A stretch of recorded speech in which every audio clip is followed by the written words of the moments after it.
ದಾದಿಯರ ಪಾತ್ರ ಅತೀ ದೊಡ್ಡದು. ಬಹುಶಃ ಡಾಕ್ಟ್ರುಗಳಿಗಿಂತ ಕೂಡ ಜಾಸ್ತಿ ಇರುವಂಥದ್ದು. ಮನೆಯಲ್ಲಿ ಹೆಂಡತಿ ಮಕ್ಕಳು ಗಂಡನನ್ನು ಬಿಟ್ಟು ಇಲ್ಲಿ ಬಂದು ಸೇವೆಯನ್ನು ಮಾಡ್ತಾರೆ. ಚಿಕ್ಕ ಮಗು ನನ್ನ ಮಗನನ್ನು 1 ತಿಂಗಳಲ್ಲಿ ಬಿಟ್ಟು ಬಂದಿದ್ದೇನೆ ಡ್ಯೂಟಿಗೆ ಬರುವಾಗ. ನನ್ನ ಮಗ ಆರ್ಮಿಯಲ್ಲಿದ್ದಾನೆ. ಆದರೆ ನಂದು ಹುದ್ದೆಯಲ್ಲಿರುವಾಗ ಕೆಲವು ಸಲ ಅವನು ಕಾಲ್ ಬಂದರೂ ನನಗೆ ಅಟೆಂಡ್ ಮಾಡಲಿಕ್ಕೆ ಆಗ್ತಾ ಇರಲಿಲ್ಲ. 20 ಇಯರ್ಸಿಂದ ವರ್ಕ್ ಮಾಡ್ತಿದ್ದೇನೆ. ದಾದಿಯರು ಒಂದು ಆಳು ನರ್ಸ ಆ ಥರ ಒಂದು ಇನ್ಸಲ್ಟ್ ಮಾತಾಡ್ತಾರೆ.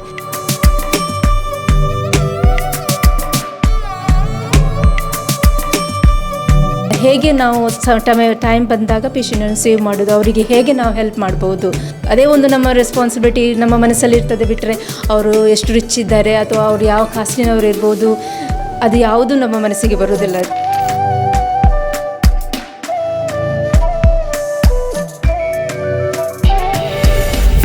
ದಾದಿಯರ ಉತ್ತಮ ಸೇವೆಯಿಂದಾಗಿ ಈ ಮಟ್ಟಕ್ಕೆ ತಲುಪಲಿಕ್ಕೆ ಸಾಧ್ಯ ಆಗಿದೆ ಅನ್ನೋದಕ್ಕೆ ನನಗೆ ಬಹಳ ಅತೀವ ಹೆಮ್ಮೆ ಆಗಿದೆ ಹಿಂದೆ.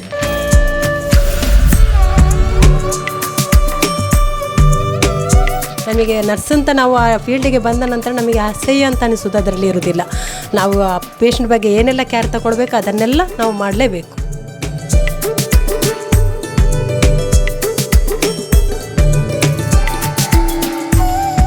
ದಾದಿಯರನ್ನು ಆಸ್ಪತ್ರೆಯ ಜೀವನಾಡಿಗಳು ಅಂತ ಹೇಳ್ಬೋದು.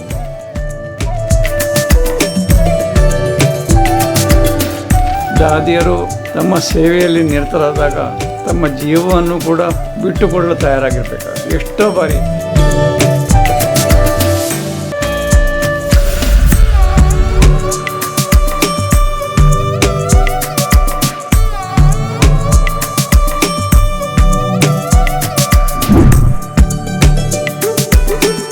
ನಮಸ್ಕಾರ ವೀಕ್ಷಕರೇ. ವೈದ್ಯೋ ನಾರಾಯಣೋ ಹರಿ. ಆಸ್ಪತ್ರೆಗೆ ಕಾಲಿಟ್ಟಂತಹ ರೋಗಿಗಳು ವೈದ್ಯರಲ್ಲೇ ದೇವರನ್ನ ಕಾಣ್ತಾರೆ. ಇದರ ಜೊತೆಗೇನೆ ದೇವರಾಗಿ ಕಾಣೋದು ಆಸ್ಪತ್ರೆಯಲ್ಲಿ ಅಂತ ಹೇಳಿದ್ರೆ ಅದು ನರ್ಸ್ಗಳು. ಆಸ್ಪತ್ರೆಗೆ ಕಾಲಿಟ್ಟಂತಹ ರೋಗಿ ಅಡ್ಮಿಷನ್ ಆದ ದಿನದಿಂದ ಡಿಸ್ಚಾರ್ಜ್ ಆಗಿ ಹೋಗೋವರೆಗೂ ಹಗಲಿರುಳೆನ್ನದೆ ಅವರ ಸೇವೆಯನ್ನು ಮಾಡೋರು, ಆರೈಕೆಯನ್ನು ಮಾಡೋದು ಅಂತ ಹೇಳಿದರೆ ನರ್ಸ್. ಒಂದು ಆಸ್ಪತ್ರೆ ಉತ್ತಮ ರೀತಿಯಲ್ಲಿ ಗುಣಮಟ್ಟದ ಸೇವೆಯನ್ನು ನೀಡಬೇಕು ಅಂತ ಹೇಳಿದರೆ ಕೂಡ ಅಲ್ಲಿ ಪ್ರಮುಖ ಪಾತ್ರ ವಹಿಸುವಂಥದ್ದು ಅಂತ ಹೇಳಿದರೆ ದಾದಿಯರು. ನಾವೆಲ್ಲ ನೋಡಿದ್ದೀವಿ ಎಷ್ಟೊಂದು ಕಷ್ಟಪಟ್ಟು ಕೆಲಸವನ್ನು ಮಾಡ್ತಾರೆ ಅನ್ನೋವಂಥದ್ದನ್ನು. ಒಂದು ಮಟ್ಟಿಗೆ ಹೇಳಬೇಕು ಅಂತ ಹೇಳಿದರೆ ನಿಜವಾದ ದೇವರು ಅನ್ನೋ ರೀತಿಯಲ್ಲೇ ನರ್ಸ್ಗಳು ಕಾಣ ಸಿಗ್ತಾರೆ. ಆದರೆ ಇವರ ಜೀವನ ಕೂಡ ತುಂಬಾ ಕಷ್ಟ ಇರುತ್ತೆ. ಇವರು ಎಲ್ಲರಂತೆ ಇರೋದಕ್ಕೆ ಸಾಧ್ಯ ಇಲ್ಲ ಅನ್ನೋವಂಥದ್ದು ಕೂಡ ಅದೆಷ್ಟೋ ಜನ ಹೇಳುವಂತಹ ಮಾತು. ಇವಾಗ ಅಂತಾರಾಷ್ಟ್ರೀಯ ದಾದಿಯರ ದಿನ ಮೇ 12 ಬಂತು ಅಂತ ಹೇಳಿದರೆ ಪ್ರತಿಯೊಬ್ಬರೂ ಕೂಡ ಅಂತಾರಾಷ್ಟ್ರೀಯ ದಾದಿಯರ ದಿನಾಚರಣೆಯನ್ನು ಆಚರಣೆ ಮಾಡ್ತಾರೆ. ಹಾಗಾದರೆ ನಮ್ಮ ಪುತ್ತೂರಿನ ಆಸ್ಪತ್ರೆಗಳಲ್ಲಿರುವಂತಹ ದಾದಿಯರ ಕೆಲಸಗಳು ಯಾವ ರೀತಿಯಾಗಿದೆ, ವೈದ್ಯರುಗಳು ಇದರ ಬಗ್ಗೆ ಏನು ಹೇಳ್ತಾರೆ, ಸ್ವತಃ ದಾದಿಯರ ಜೊತೆನೇ ಮಾತನಾಡಬೇಕು, ಅವರು ಏನು ಹೇಳ್ತಾರೆ ಅನ್ನೋದನ್ನು ಕೂಡ ಕೇಳ್ಕೊಂಡು ಬರೋಣ ಬನ್ನಿ.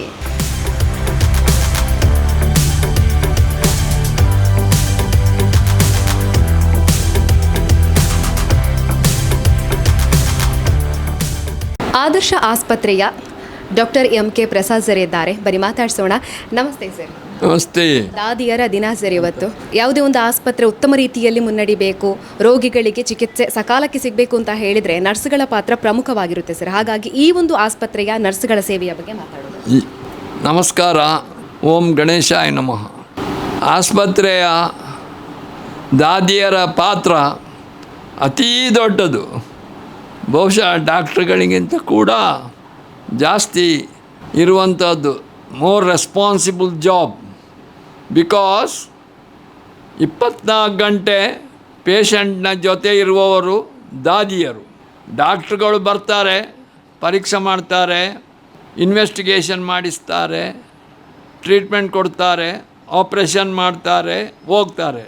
ಆದರೆ ದೇಹವೆಂಬುದೊಂದು ಮಿಷಿನ್ ಅಲ್ಲ. ಅದು ಮೆಷಿನ್ ಆದರೆ ಹೇಳ್ಬೋದು, ಆ ಸ್ಕ್ರೂ ತೆಗೆದು ಈ ಸ್ಕ್ರೂ ಹಾಕು ಅಂತ ಹೇಳ್ಬೋದು, ಅಥವಾ ಅದನ್ನು ಗಟ್ಟಿ ಮಾಡಿದ್ದು. ಹಾಗೆಲ್ಲ ಇದು ದೇವರ ಸೃಷ್ಟಿ. ಇದು ಅಷ್ಟು ಸುಲಭ ಇಲ್ಲ. ಇದು ನೀವು ಹೀಗೆ ಇದ್ದರೆ ಹೀಗೆ ಅಂತ ಹೇಳಿ ಖಂಡಿತ ಸಾಧ್ಯ ಇಲ್ಲ.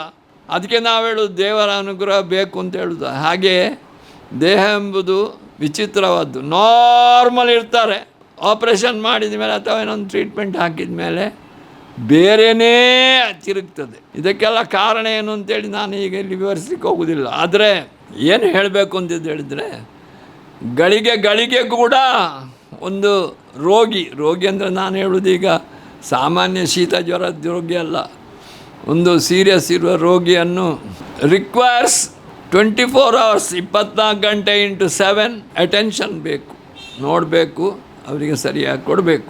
ನಮ್ಮ ಆಸ್ಪತ್ರೆಯಲ್ಲಿ ಸೀನಿಯರ್ ದಾದಿಗಳಿದ್ದಾರೆ, ತುಂಬ ಸೀನಿಯರ್ಗಳು. ಬಹುಶಃ ಹೊಸ ಡಾಕ್ಟ್ರಿಗಿಂತಲೂ ಅವರ ಸೇವೆ ಉತ್ತಮ ಅಂತ ಕಾಣ್ತದೆ.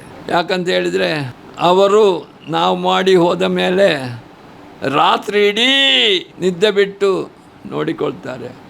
ಅವರಿಗೆ ಈ ಮೂಲಕ ನಾನು ವಂದನೆಯನ್ನು ಕೊಡ್ತೇನೆ. ಯಾಕಂತ ಹೇಳಿದರೆ ಒಂದು ವಾರ ನೈಟ್, ಒಂದು ವಾರ ಡೇ, ಒಂದು ವಾರ ರಾತ್ರಿ, ಒಂದು ವಾರ ಬೆಳಿಗ್ಗೆ ಪಾಳೆಯ. ಇದು ಭಾರಿ ಕಷ್ಟದ ಕೆಲಸ. ಮನೆಯಲ್ಲಿ ಹೆಂಡತಿ ಮಕ್ಕಳು ಗಂಡನನ್ನು ಬಿಟ್ಟು ಇಲ್ಲಿ ಬಂದು ಸೇವೆಯನ್ನು ಮಾಡ್ತಾರೆ. ನನಗೆ ಕೆಲವು ಎಣಿಸುವಾಗ ಮನಸ್ಸಿಗೆ ತುಂಬ ಬೇಸರ ಆಗ್ತದೆ. ಯಾಕಂತ ಹೇಳಿದರೆ ಅವರ ಜೀವನ ಎಷ್ಟು ಕಷ್ಟ ಅಂತೇಳಿ ತುಂಬ ಬೇಸರ ಆಗ್ತದೆ. ನಾವು ಅವರಿಗೆ ಕೊಡುವ ಸಂಬಳ ಭಾಳ ಕಮ್ಮಿ ಅಂತ ಕಾಣ್ತದೆ. ಯಾಕಂತ ಹೇಳಿದರೆ ಅವರ ಒಂದು ಸೇವೆ ಅತ್ಯುತ್ತಮವಾದ್ದು. ಅವರು ಏನಾದರೂ ಹೆಚ್ಚು ಕಮ್ಮಿ ಅದು ನಮ್ಗೆ ತಿಳಿಸ್ತಾರೆ ರಾತ್ರಿಯಲ್ಲಿ, ನಾವು ಹೀಗೀಗೆ ಮಾಡಿ ಅಂತ ಹೇಳ್ತೇವೆ. ಅದನ್ನು ಅವ್ರು ನೋಟ್ ಮಾಡ್ತಾರಲ್ಲ, ಎಷ್ಟು ದೊಡ್ಡ ಕೆಲಸ ಅದು. ಅವರು ಅದನ್ನು ನೋಟ್ ಮಾಡಿ ನಮಗೆ ಹೇಳ್ತಾರೆ, ನೋಡಿ ಸರ್ ಹೀಗೀಗ ಆಯಿತು, ಹೀಗೀಗ ಆಗಿದೆ ಅಂತ ಹೇಳ್ತಾರೆ. ನಾವು ಆಗ ಅಲ್ಲಿಂದ ಹೇಳ್ತೇವೆ ಅಥವಾ ನಾವು ಬಂದು ಅದನ್ನು ಸರಿ ಮಾಡುವಂಥ ಪ್ರಯತ್ನವನ್ನು ಮಾಡ್ತೇವೆ. ಇದು ಒಂದು ವಿಷಯ. ಇನ್ನೊಂದು ವಿಷಯ ಅಂತ ಹೇಳಿದರೆ, ನಮ್ಮ ಆಸ್ಪತ್ರೆ ದಾದಿಗಳು ನಮ್ಮಲ್ಲಿ ಇದಿಲ್ಲ, ಯಾವುದು ಪೋಸ್ಟ್ ಗ್ರ್ಯಾಜುಯೇಟ್ಸ್ ಇಲ್ಲ, ಇಂಟರ್ನ್ಸ್ ಇಲ್ಲ. ದಾದಿಯರೇ ನಮಗೆ ಪೋಸ್ಟ್ ಗ್ರ್ಯಾಜುಯೇಟ್ಸ್, ದಾದಿಯರೇ ನಮಗೆ ಇಂಟರ್ನ್ಸ್. ಆದ್ದರಿಂದ ಏನು ದೊಡ್ಡ ಆಸ್ಪತ್ರೆಯಲ್ಲಿ KMC ಅಥವಾ AJಯಲ್ಲಿ ಇಂಟರ್ನ್ಸ್ ಮಾಡ್ತಾರೋ ಅಥವಾ ಪೋಸ್ಟ್ ಇಂಟರ್ನ್ ಅಂದರೆ ಯಾರು ಗೊತ್ತಾಯ್ತಾ, MBB ಇಂಟರ್ನ್ಶಿಪ್ ಮಾಡ್ತಾರೆ. ಆ ಕೆಲಸ ಮಾಡುವವರ ಕೆಲಸವನ್ನು ನಮ್ಮ ದಾದಿಯರು ಮಾಡ್ತಾರೆ ಅಂತ ಹೇಳಲಿಕ್ಕೆ ನನಗೆ ಹೆಮ್ಮೆ ಆಗ್ತದೆ. ಒಂದು ರಾತ್ರಿ ಒಂದು ಪೇಷಂಟ್ ಮೂತ್ರ ಬಂದರೆ ಕೂಡಲೇ ಅದನ್ನು ತೆಗಿಬೇಕು, ಮೂತ್ರವನ್ನು ರಿಲೀಸ್ ಮಾಡಿ ಪೇಷಂಟಿಗೆ ಇದು ನೋವು ಕಡಿಮೆ ಮಾಡಿ ಕೊಡಬೇಕು. ಅದನ್ನು ಯಾರು ಮಾಡೋದು? ಡಾಕ್ಟ್ರಲ್ಲ, ಡ್ಯೂಟಿ ಡಾಕ್ಟ್ರ್ ಇರ್ತಾರೆ, ಅವರೆಲ್ಲ ಜೂನಿಯರ್ ಇರ್ತಾರೆ. ನಮ್ಮ ಸಿಸ್ಟರ್ಗಳು ಮಾಡಿ ಆ ಮೂತ್ರವನ್ನು ತೆಗೆದು ಅವರಿಗೆ ಸಂತೋಷವನ್ನು ಕೊಡ್ತಾರೆ. ಅವರಿಗೆ ದಾದಿಯರಿಗೆ ಎಲ್ಲ ವಿಷಯ ಗೊತ್ತಿರ್ತದೆ. ಕೆಲವೊಂದು ಸರ್ತಿ ICUನಲ್ಲಿ ಹೃದಯ ಸಡನ್ ನಿಲ್ತದೆ, ಕಾರ್ಡಿಯಾಕ್ ಅರೆಸ್ಟ್ ಅಂತ ಹೇಳ್ತೇವೆ. ಕಾರ್ಡಿಯಾಕ್ ಅರೆಸ್ಟ್ ಆದಾಗ ಫೋನ್ ಮಾಡಲಿಕ್ಕೆ ಇವರನ್ನು ಬರಲಿಕ್ಕೆ ಪುರ್ಸೋತಿಲ್ಲ, ಕೂಡಲೇ DC ಶಾಕ್ ಕೊಡಬೇಕು. ಅದನ್ನು ಕೊಡುವ ಕೆಲಸ ಕೂಡ ನಮ್ಮ ಸೀನಿಯರ್ ದಾದಿಗಳು ESI ಇದರಲ್ಲಿದ್ದಾರೆ, ಅವರು ಮಾಡ್ತಾರೆ. ಪೇಷಂಟ್ ಅದರಿಂದ ಬದುಕಿದೆ, ಭಾಳ ಸಂತೋಷ. I am really grateful to them. ಇನ್ನು ಆಪ್ರೇಷನ್ ಥಿಯೇಟ್ರಲ್ಲಿ ನಮಗೆ ಅಸಿಸ್ಟ್ ಮಾಡುವಾಗ ಏನಾದರೂ ತೊಂದರೆ ಆದರೆ ಅತೀ ಕಷ್ಟಪಟ್ಟು ಅವರು ನಮಗೆ ಮಾಡಿ ನಮ್ಮ ಆದಂಥ ಆಪತ್ತನ್ನು ಓಡಿಸುವಲ್ಲಿ ಸರಿ ಮಾಡಿ ಕೊಡ್ತಾರೆ. ಅವರ ಕೆಲಸ ಶ್ಲಾಘನೀಯ. ನಾನು ಹೇಳೋದಾದರೆ ನರ್ಸ್ಗಳಿಗೆ ಇವತ್ತಿನ ದಿನ ನಾನು 2 ಕೈಯನ್ನು ಜೋಡಿಸಿ ತಲೆಯನ್ನು ತಗ್ಗಿಸಿ ನಮಸ್ಕಾರ ಮಾಡ್ತೇನೆ. ಅವರು ಮಾಡುವ ಕೆಲಸದಿಂದ ನಾವು ಡಾಕ್ಟ್ರುಗಳು ಬದುಕಿದ್ದೇವೆ. ನಾವು ದೊಡ್ಡ ದೊಡ್ಡ ಕಾರ್ನಲ್ಲಿ ತಿರುಗ್ತೇವೆ, ದೊಡ್ಡ ದೊಡ್ಡ ಮನೆ ಕಟ್ತೇವೆ, ಆದರೆ ದಾದಿಯರಿಗೆ ಪಾಪ ಅವರು ಮಾಡಿದಂಥ ಸೇವೆಗೆ ಅವರಿಗೆ ತಕ್ಕ ಒಂದು ಸೇವೆಯ ಪ್ರತಿಫಲವನ್ನು ಕೊಡ್ತಾ ಇಲ್ಲ. ತಪ್ಪಿದು. ನಾನು ಹೇಳೋದಾದರೆ ದಾದಿಯರಿಗೆ ಕೂಡ ಡಾಕ್ಟ್ರನ್ನ ಅಷ್ಟೇ ಅಲ್ದಿದ್ದರೂ ಒಂದು ಮಟ್ಟಿಗೆ ದಾದಿಯರಿಗೆ ಒಳ್ಳೆಯ ಸೇವೆ ಮಾಡಿದಂತಾಗೆ ಅವರಿಗೆ ಕೊಡಬೇಕು. ಮತ್ತು ಅವರ ಮಕ್ಕಳನ್ನೆಲ್ಲ ಕಲಿಸಲಿಕ್ಕೆ ಅವ್ರು ನೋಡಿ, ಅವರೀಗ ಮಕ್ಕಳನ್ನು ಕಲಿಸ್ಲಿಕ್ಕೆ ಆಗೋದಿಲ್ಲ ಮನೆಯಲ್ಲಿ, ಮತ್ತು ಮಕ್ಕಳಿಗೆ ಟ್ಯೂಷನ್ ಕೊಡಲಿಕ್ಕೆ ಅವರಿಗೆ ಆಗೋದಿಲ್ಲ, ಕಲಿಸ್ಲಿಕ್ಕೆ ಆಗೋದಿಲ್ಲ. ಬೆಳಿಗ್ಗೆ ಬೇಗ ತಿಂಡಿ ಊಟ ಮಾಡಿ ಅವರಿಗೆ ಕೊಟ್ಟು ಕಳಿಸ್ಬೇಕು. ಇದೆಲ್ಲ ತುಂಬ ಕೆಲಸ ಉಂಟು. ಅವರ ಜೀವನ ಕ್ಲಿಷ್ಟಕರ ಜೀವನ. ಅಂಥ ದಾದಿಯರಿಗೆ ನಾನು ದೇವರಲ್ಲಿ ಪ್ರಾರ್ಥನೆ ಮಾಡ್ತೇನೆ, ಅವರಿಗೆ ಬೇಕಾದಂಥ ಅನುಗ್ರಹವನ್ನು ದೇವರು ಮಾಡಬೇಕು. ಮತ್ತು ನಾವು ಕೂಡ ಆ ದಾದಿಯರಿಗೆ ಬೇಕಾದಂಥ ಸವಲತ್ತನ್ನು ಮಾಡಿಕೊಡ್ಬೇಕು. ನನಗೊಂದು ಆಸೆ ಇತ್ತು, ಇಲ್ಲಿ ನಮ್ಮ ಆಸ್ಪತ್ರೆ ಸ್ವಲ್ಪ ಇದಾದರೆ ಸುತ್ತಲೂ ಮನೆಯನ್ನು ಕಟ್ಟಿ ನಮ್ಮ ದಾದಿಯರಿಗೆ ಇಲ್ಲೇ ನಿಲ್ಲಿಸುವಂಥ ಒಂದು ಕೆಲಸವನ್ನು ಮಾಡಬೇಕು ಅಂತ ಉಂಟು. ನನ್ನ ಆಸೆ ಫಲಿಸಲಿಲ್ಲ, ಮುಂದಕ್ಕೆ ಆಗ್ಬೋದು ಅಂಥ ಒಂದು ಪರಿಸ್ಥಿತಿ ಬರಬೇಕು. ಅವರಿಗೆ ತೊಂದರೆ ಆಗಬಾರ್ದು. ಇನ್ನು ಅವರ ಆರೋಗ್ಯವನ್ನು ಕೂಡ ನಮ್ಮ ಆಸ್ಪತ್ರೆ ನೋಡಿಕೊಳ್ತೇವೆ ನಾವು. ನಮ್ಮ ಆಸ್ಪತ್ರೆಯಲ್ಲಿ ದಾದಿಯರಿಗೆ ಅಥವಾ ಅವರ ಸಂಬಂಧದವರಿಗೇನೋ ತೊಂದರೆ ಆದರೆ ನಾವು ದುಡ್ಡು ಖರ್ಚು ಒಂದು ನ್ಯಾಯ ಬೇಸರ ಖರ್ಚು ಮಾಡದೆ ನಾವು ಅವರಿಗೆ ಟ್ರೀಟ್ಮೆಂಟ್ ಕೊಡ್ತೇವೆ. ಅವರು ಹುಷಾರಾಗುವವರೆಗೆ ನಾವು ಚೆನ್ನಾಗಿ ನೋಡಿಕೊಳ್ತೇವೆ. ನಮ್ಮ ಒಂದು ಕೃತಜ್ಞತೆಯನ್ನು ಈ ಮೂಲಕ ಅವರಿಗೆ ನಾವು ಮಾಡ್ತೇವೆ. ಅವರ ಸಂಬಂಧದ ಬಂದರೆ ನೋಡಿಕೊಳ್ತೇವೆ, ಎಲ್ಲ ಮಾಡ್ತೇವೆ. ಯಾಕಂತ ಹೇಳಿದರೆ ನಾವು I am ever grateful to ನಮ್ಮ ದಾದಿಯರು. They are great, really great. ಅವರಿಗೆ ದೇವರು ಒಳ್ಳೇದು ಮಾಡಲಿ ಅಂತ ಹೇಳ್ತೇವೆ. ಪುತ್ತೂರಿನ ಪ್ರತಿಷ್ಠಿತ ಆಸ್ಪತ್ರೆಗಳಲ್ಲಿ ಒಂದು ಅಂತ ಹೇಳಿದರೆ ಅದು ಆದರ್ಶ ಆಸ್ಪತ್ರೆ. ಇಲ್ಲಿ ಅದೆಷ್ಟೋ ರೋಗಿಗಳು ಬಂದು ಚಿಕಿತ್ಸೆಯನ್ನು ಪಡೆದು ಗುಣವಂತರಾಗಿ ಹೋಗಿರ್ಬೋದು. ಇದಕ್ಕೆ ಮುಖ್ಯವಾಗಿ ಕಾರಣ ಒಂದು ಕಡೆ ಔಷಧಿ ಆದರೆ ಇನ್ನೊಂದು ಕಡೆ ಇಲ್ಲಿ ಸೇವೆ ಮಾಡುವಂತಹ ನರ್ಸ್ಗಳು. ಬಂದಂತಹ ರೋಗಿಗಳಿಗೆ ನೆಮ್ಮದಿಯನ್ನು ಕೊಡುವಂಥ ಮಾತುಗಳನ್ನು ಆಡುವಂಥದ್ದು ಮುಖ್ಯ ಆಗುತ್ತೆ. ಅದರ ಜೊತೆಗೆ ಅವರ ಸೇವೆಯನ್ನು ಕೂಡ ಮಾಡಬೇಕಾಗುತ್ತೆ. ಆದರ್ಶ ಆಸ್ಪತ್ರೆಯ ಸೀನಿಯರ್ ನರ್ಸ್ ನಮ್ಮ ಜೊತೆಗಿದ್ದಾರೆ, ಬನ್ನಿ ಮಾತಾಡ್ಸೋಣ. ನಮಸ್ತೆ. ನಮಸ್ತೆ, ವೀಣಾ ಅಂತ. ಎಷ್ಟು ವರ್ಷದಿಂದ ಇಲ್ಲಿ ಸೇವೆ? ಒಂದು 20 ವರ್ಷದಿಂದ ಸೇವೆ ಮಾಡ್ತಾ ಇದ್ದೇನೆ. ಹೇಗಿದೆ? ತೊಂದರೆ ಸೇವೆ ಪ್ರಾರಂಭದ ದಿನ ಮತ್ತು ಈಗಿನ ದಿನಗಳನ್ನು ಒಮ್ಮೆ ಹೇಳೋದಾದ್ರೆ? ಪ್ರಾರಂಭದಲ್ಲಿ ಎಂತಾದರೂ ಮೆಡಿಸಿನ್ ಎಲ್ಲ ಕೊಟ್ಟರೆ ಮತ್ತು ಏನಾದರೂ ಇದ್ದರೆ ನಮಗೆ ಅವರು ಆ ಪೇಷಂಟ್ ಬಗ್ಗೆ ಎಂತ ಹೇಳೋದಿಲ್ಲ. ಎಂಥ ಮೆಡಿಸಿನ್ ಕೊಟ್ಟರು ಸಹ ಅದನ್ನು ಅವರು ಸ್ವೀಕರಿಸ್ತಾರೆ. ಬಟ್ ಈಗಿನ ಪರಿಸ್ಥಿತಿಯಲ್ಲಿ ಹಾಗೆಲ್ಲ, ನಾವೇನು ಮೆಡಿಸಿನ್ ಕೊಟ್ಟರು ಅದು ಅವ್ರು ಎಂತಕ್ಕಿರೋ ಮೆಡಿಸಿನ್, ಅದರ ಡೋಸೇಜ್ ಹೇಗೆ ಹಾಗೆಲ್ಲ ಈಗ ಎಲ್ಲ ನಾಲೆಜ್ ಎಲ್ಲ ಗೊತ್ತಿರ್ತದಲ್ಲ, ಗೂಗಲಲ್ಲೆಲ್ಲ ನೋಡಿ ಅರಿತಿರ್ತಾರೆ. ಎಷ್ಟು ಗಂಟೆಯಿಂದ ಎಷ್ಟು ಗಂಟೆ ತನಕ? ನಾವು ಬೆಳಿಗ್ಗೆ 8:30 ಸಂಜೆ 6 ಗಂಟೆ ತನಕ. ಡಾಕ್ಟ್ರ್ ಬಗ್ಗೆ ನಾವು ಹೇಳಬೇಕು, ಯಾಕಂತ ಹೇಳಿದರೆ ಅವರು ನರ್ಸ್ಗಳ ಜೊತೆ ತುಂಬ ಆಪ್ತರಾಗಿದ್ದಾರೆ. ಅದು ನಮ್ಮ ಮನೆಯವರಿಗಿಂತಲೂ ಹೆಚ್ಚಾಗಿ ನಮ್ಮನ್ನು ನೋಡ್ತಾ ಇದ್ದಾರೆ ಇಲ್ಲಿ ಡಾಕ್ಟ್ರುಗಳು. ತುಂಬ ಇಷ್ಟ ನಮಗೆ. ಅವರ ಗೈಡೆನ್ಸ್ದಿಂದಲೇ ನಾವು ಇಷ್ಟು ವರ್ಷ ಇಲ್ಲಿದ್ದದ್ದು. ಅವರಿಂದಲೇ ನಾವು ತುಂಬ ಕಲ್ತೇವೆ. ನರ್ಸಿಂಗಿಂತ ಕಲಿತೋಗಿಂತಲೂ ನಮಗೆ ನಮ್ಮ ಡಾಕ್ಟ್ರಿಗಿಂತ ಜಾಸ್ತಿ ಕಲ್ತೇವೆ. ಏನಾದರೂ ನಮ್ಮ ಸೈಡಿಂದ ಏನಾಗೋದಿಲ್ಲ, ಏನಾದರೂ ಡೌಟ್ ಇದ್ದರೆ ನಾವು ಎಷ್ಟೊತ್ತಿಗೆ ಕಾಲ್ ಮಾಡಿದರೂ ಸಹ ಅಟೆಂಡ್ ಮಾಡ್ತಾರೆ. ಪೇಷಂಟ್ ಬಗ್ಗೆ ಏನಾದರೂ ನಾವು ಪೇಷಂಟ್ಗೆ ಏನೋ ನೈಟ್ ಏನಾದರೂ ಪ್ರಾಬ್ಲಮ್ ಆದರೆ ಎಷ್ಟೊತ್ತಿಗೆ ಆದರೂ ಸರ್ ಡಾಕ್ಟರ್ಸ್ ಕಾಲ್ ತೆಗಿತಾರೆ, ನಮಗೆ ಹೇಳ್ತಾರೆ ಹೀಗೆ ಮಾಡಿ. ಅದೇ ರೀತಿ ನಮ್ಮ ಮನೆಯವರಿಗಿಂತಲೂ ಹೆಚ್ಚಾಗಿ ನಮ್ಮ ಮನೆಯವರಿಗಿಂತಲೂ ಅವರು ನಮಗೆ ತುಂಬ ಆತ್ಮೀಯರಾಗಿದ್ದಾರೆ. ಡಾಕ್ಟರ್ಸ್ ಥರ ಇಲ್ಲ, ನಾವು ತುಂಬ ಕ್ಲೋಸ್ ಆಗಿದ್ದಾರೆ. ನಿಮ್ಮ ಸೇವೆಯ ಬಗ್ಗೆ ಹೇಳಬೇಕು. ಒಮ್ಮೆ ನರ್ಸ್ ಅಂತ ಹೇಳಿದ ಮೇಲೆ ನಾನು ಅದು ಮಾಡೋದಿಲ್ಲ ಇದು ಮಾಡೋದಿಲ್ಲ ಅಂತ ಯಾವತ್ತೂ ಕೂಡ ಹೇಳೋ ಹಾಗಿಲ್ಲ. ಹಾಗಾಗಿ ಅದ್ರ ಬಗ್ಗೆ ಅದು ಯಾವತ್ತೂ ಕೂಡ ನಾವು ಹೇಳೋದು ಇಲ್ಲ. ನಾವು ಇದು ನರ್ಸ್ ಅಂದರೆ ನಮಗೆ ಫಸ್ಟಿಗೆ ಬಂದ ನಂತರ ತುಂಬ ಕೆಲವು ಸಲ ನೈಟಲ್ಲಿ ತುಂಬ ಕಿರಿಕಿರಿ ಎಲ್ಲ ಇರ್ತದೆ. ನಾವು ಅದನ್ನೆಲ್ಲ ಮೇಂಟೈನ್ ಮಾಡಿಕೊಂಡು ಹೋಗ್ತಾ ಇದ್ದೇವೆ. ಕೆಲವು ಪೇಷಂಟ್ಗಳು ತುಂಬ ಒಳ್ಳೆ ರೀತಿಯಲ್ಲಿ ಕೂಡ ಇರ್ತಾರೆ. ಕೆಲವು ಪೇಷಂಟ್ಗಳು ತುಂಬ ನಮಗೆ ಹೇಗೆ ಅದು ಹಾಗೆ ಅದು ಹೀಗೆ ಅಂತ ಉಲ್ಟಾ ಮಾತಾಡೋರು ಇರ್ತಾರೆ. ಅದನ್ನೆಲ್ಲ ಮೇಂಟೈನ್ ಮಾಡಿಕೊಂಡು ಹೋಗ್ತಾ ಇದ್ದೇವೆ. ಯಾವ ಪೇಷಂಟ್ಗೆ ಯಾವ ರೀತಿ ಬೇಕು ಅವ್ರದ್ದು ಆರೋಗ್ಯ ಬಗ್ಗೆ ಆಗಲಿ, ಅವರು ಹೇಳೋ ಕ್ವಶನಿಗೆ ಆಗಲಿ ಅವರ ರೂಟ್ ಪ್ರಕಾರನೇ ನಾವು ಕೂಡ ಹೋಗ್ತಾ ಇದ್ದೇವೆ. ಅದೆಷ್ಟೋ ರೋಗಿಗಳು ಗುಣಮುಖರಾಗಿ ಹೋಗ್ತಾರೆ, ಕೆಲವೊಂದು ಹೆಚ್ಚು ಕಮ್ಮಿ ಆಗುವಂಥದ್ದು ಇರುತ್ತೆ. ಬಂದಂಥ ರೋಗಿಗಳು ಹೆಚ್ಚಿನವರು ಗುಣಮುಖರಾಗಿ ಹೋಗ್ತಾ ಇದ್ದಾರೆ. ಕೆಲವು ಸಮಸ್ಯೆಗಳು ಸಹ ಬಂದಿರುತ್ತದೆ. ಹಾಗೆ ಇಲ್ಲಿ ಆಗದಿದ್ದರೆ ನಾವು ನಮ್ಮ ಡಾಕ್ಟ್ರಿಗೆಲ್ಲ ಕೇಳಿ ನೈಟ್ ಏನಾದರೂ ಅಥವಾ ಡ್ಯೂಟಿ ಟೈಮಲ್ಲಿ ಏನಾದರೂ ಪ್ರಾಬ್ಲಮ್ ಆಗಿದ್ದರೆ, ಸಮಸ್ಯೆಗೆ ಜಾಸ್ತಿ ಆಗಿದ್ದರೆ ಎಲ್ಲ ಕೇಳಿ ಅಂಥ ಪೇಷಂಟನ್ನಲ್ಲಿದ್ದರೆ ಡಾಕ್ಟ್ರಿಗೆ ಕೇಳಿ ನಾವು ಹೈಯರ್ ಸೆಂಟರಿಗೆಲ್ಲ ರೆಫರ್ ಮಾಡ್ತೇವೆ. ಸಮಸ್ಯೆ ಬಂದಾಗ ನಮ್ಮ ಡಾಕ್ಟರ್ಸ್ ನಮ್ಮೊಟ್ಟಿಗೆ ಇರ್ತಾರೆ, ಯಾವಾಗಲೂ ನಾವು ಬಿಟ್ಟು ಕೊಡೋದಿಲ್ಲ ನಮ್ಮನ್ನು. 20 ವರ್ಷದ ಎಕ್ಸ್ಪೀರಿಯನ್ಸ್ನಲ್ಲಿ ನಿಮಗೆ ತುಂಬ ಮನಸ್ಸಿಗೆ ನೋವಾಗಿರುವಂಥದ್ದು ಅಥವಾ ಯಾವುದೋ ಒಂದು ರೋಗಿಯಿಂದ ಆಗಿರುವಂಥದ್ದು ಆ ಒಂದು ರೋಗಿಯಿಂದ ಆಗ ಹೇಳಿದಾಗೆ ಏನಾದರೂ ನಾವು ಕೊಟ್ಟದ್ರಲ್ಲಿ ಏನಾದರೂ ಮಿಸ್ಟೇಕ್ ಆಗಿದ್ದರೆ ಅಥವಾ ಪೇಷಂಟ್ಗೆ ಅದು ತೃಪ್ತಿ ಆಗದಿದ್ದರೆಲ್ಲ ನಮಗೆ ಅವರು ಏನಾದರೂ ತಿರುಗಿ ಬೈದರೆ, ನಾವು ಕೊಟ್ಟದ್ದು ಸರಿದ್ದು ತಿರುಗಿ ಎಲ್ಲ ಬೈದರೆ ತುಂಬ ಫೀಲ್ ಆಗ್ತದೆ. ಮತ್ತು ಕೆಲವು ಪೇಷಂಟ್ಗಳು ಈಗ MI patient, heart attack patient ಎಲ್ಲ ಬಂದರೆ ಸರಿಯಾಗಿ ಬರ್ತಾ ಇರ್ತಾರೆ. ಅದು ಸಡನ್ನಾಗಿ ಹಾರ್ಟ್ ಅಟ್ಯಾಕ್ ಆಗಿ ಎಲ್ಲ ಡೆತ್ ಆಗೋಗೆಲ್ಲ ತುಂಬ ಫೀಲ್ ಆಗ್ತದೆ. ಮಾತಾಡಿಕೊಂಡು ಇದ್ದ ಪೇಷಂಟ್ ಸಡನ್ನ ಡೆತ್ ಆಗೋ ಚಾನ್ಸಸ್ ಕೂಡ ಇರ್ತದೆ. ಆಗ ತುಂಬ ಫೀಲ್ ಆಗ್ತದೆ. ಅಂಥ ಪೇಷಂಟ್ ಎಲ್ಲ ವಾರ್ಡಲ್ಲೆಲ್ಲ ಬಂದರು ಅಥವಾ ICU ಇರುವಾಗ ಸಹ, ನಾನು ICU ಕೂಡ ವರ್ಕ್ ಮಾಡಿದ್ದೇನೆ. ಆ ಟೈಮಲ್ಲಿ ಸಹ ಹಾಗೆ ಏನೋ ಮಾತಾಡಿಕೊಂಡೇ ಇದ್ದು ಪೇಷಂಟ್ ಸಡನ್ನ ಡೆತ್ ಆಗೋವಾಗ ತುಂಬ ಫೀಲ್ ಆಗ್ತದೆ. ನೀವು ನರ್ಸ್ಗಳೆಲ್ಲ ಹೇಗಿದ್ದೀರಾ? ನಾವು ತುಂಬ ಕ್ಲೋಸ್ ಆಗಿದ್ದೇವೆ ನರ್ಸ್ಗಳು. ನಾವು ಫ್ರೆಂಡ್ಲಿ ಆಗಿದ್ದೇವೆ ಇಷ್ಟು ವರ್ಷದಿಂದ ಕೂಡ. ಎಲ್ಲ ನನ್ನ ಒಟ್ಟಿಗೆ ವರ್ಕ್ ಮಾಡುವಂಥ ನನ್ನ ಜೂನಿಯರ್ಸ್ಗಳು ಕೂಡ ತುಂಬ ಕ್ಲೋಸ್ ಆಗಿರ್ತೇವೆ ಇದ್ದೇವೆ. ಇವಾಗ ನರ್ಸ್ ಅಂತ ಹೇಳಿದಾಗ ನೈಟ್ ಡ್ಯೂಟಿನೂ ಇರುತ್ತೆ, ಡೇ ಡ್ಯೂಟಿನೂ ಇರುತ್ತೆ ಅಲ್ವಾ? ಹಾಗಾಗಿ ಮನೆಯವರಿಂದ ನೀವು ಇವಾಗ ಅವರಿಗೆ ಟೈಮ್ ಕೊಡೋದಕ್ಕೆ ಆಗೋದಿಲ್ಲ ಅನ್ನೋವಂಥದ್ದು ಇರುತ್ತೆ. ಅದು ಮನೆಯವರಿಗೆ ಅದೇ ನೈಟ್ ಡ್ಯೂಟಿ ಇದ್ದರೆ ನಾವು ಈಗಂತಲ್ಲ, ಈಗ ತೊಂದರೆ ಇಲ್ಲ. ನಾನು ಫಸ್ಟಿಗೆ ಸಹ ನನ್ನ ಮಗ ನಾನು 1 ತಿಂಗಳಲ್ಲಿ ಬಿಟ್ಟು ಬಂದಿದ್ದೇನೆ ಡ್ಯೂಟಿಗೆ ಬರುವಾಗ. 1.5 ತಿಂಗಳಾಗಿದೆ ಅವನಿಗೆ. ಆಗ ಟೈಮಲ್ಲಿ ಮನೆಯಲ್ಲಿ ಕಿರಿಕಿರಿ ಇರ್ತದೆ, ಅದನ್ನೆಲ್ಲ ಮೇಂಟೈನ್ ಮಾಡಿಕೊಂಡೇ ಬಂದದ್ದು. ಮನೆಯವರು ಮತ್ತೆ ನಮಗೆ ಮನೆಯವರು ಸಪೋರ್ಟ್ ಮಾಡಿದ್ದಾರೆ. ಎಷ್ಟೊತ್ತಿ ನೈಟ್ ಹೋಗೋದಿದ್ರು ಸಹ ತೊಂದರೆ ಇಲ್ಲ, ಹಾಗೆಲ್ಲ ಮನೆಯವರು ಸಹ ಸಪೋರ್ಟ್ ಇದ್ದದಕ್ಕೆ ಇಷ್ಟು ವರ್ಷ ಇಲ್ಲಿದ್ದೇನೆ. ಓಕೆ, ಹಾಗೆಯೇ ನಿಮ್ಮ ಮಗ ಆರ್ಮಿಯಲ್ಲಿ ಇದ್ದಿದ್ದಾರೆ, ಅದ್ರ ಬಗ್ಗೆ? ನನ್ನ ಮಗ ಆರ್ಮಿಯಲ್ಲಿದ್ದಾನೆ. ಈಗ ಅವನು ಅಗ್ನಿವೀರಾಗಿ ಇಲ್ಲಿ ಪುತ್ತೂರಿಂದ ಹೋಗಿದ್ದಾನೆ.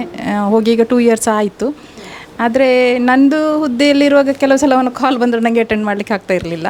ಡ್ಯೂಟಿ ಟೈಮಲ್ಲೆಲ್ಲ ಮಿಸ್ ಆಗ್ತಾಯಿತ್ತು. ಆದರೂ ಸಿಗ್ತಾಯಿತ್ತು, ಒಮ್ಮೊಮ್ಮೆ ಮಿಸ್ ಆಗ್ತಾಯಿತ್ತು. ಮತ್ತು ನೈಟಿಗೆ ಸಹ ಹಾಗೆ ಅವನು ಕೆಲವು ಸಲ ರಾತ್ರಿ ಎಲ್ಲ ಕಾಲ್ ಮಾಡ್ತಿರುವಾಗ ಡ್ಯೂಟಿ ಟೈಮಲ್ಲಿ ಸಿಗ್ತಾ ಇರಲಿಲ್ಲ.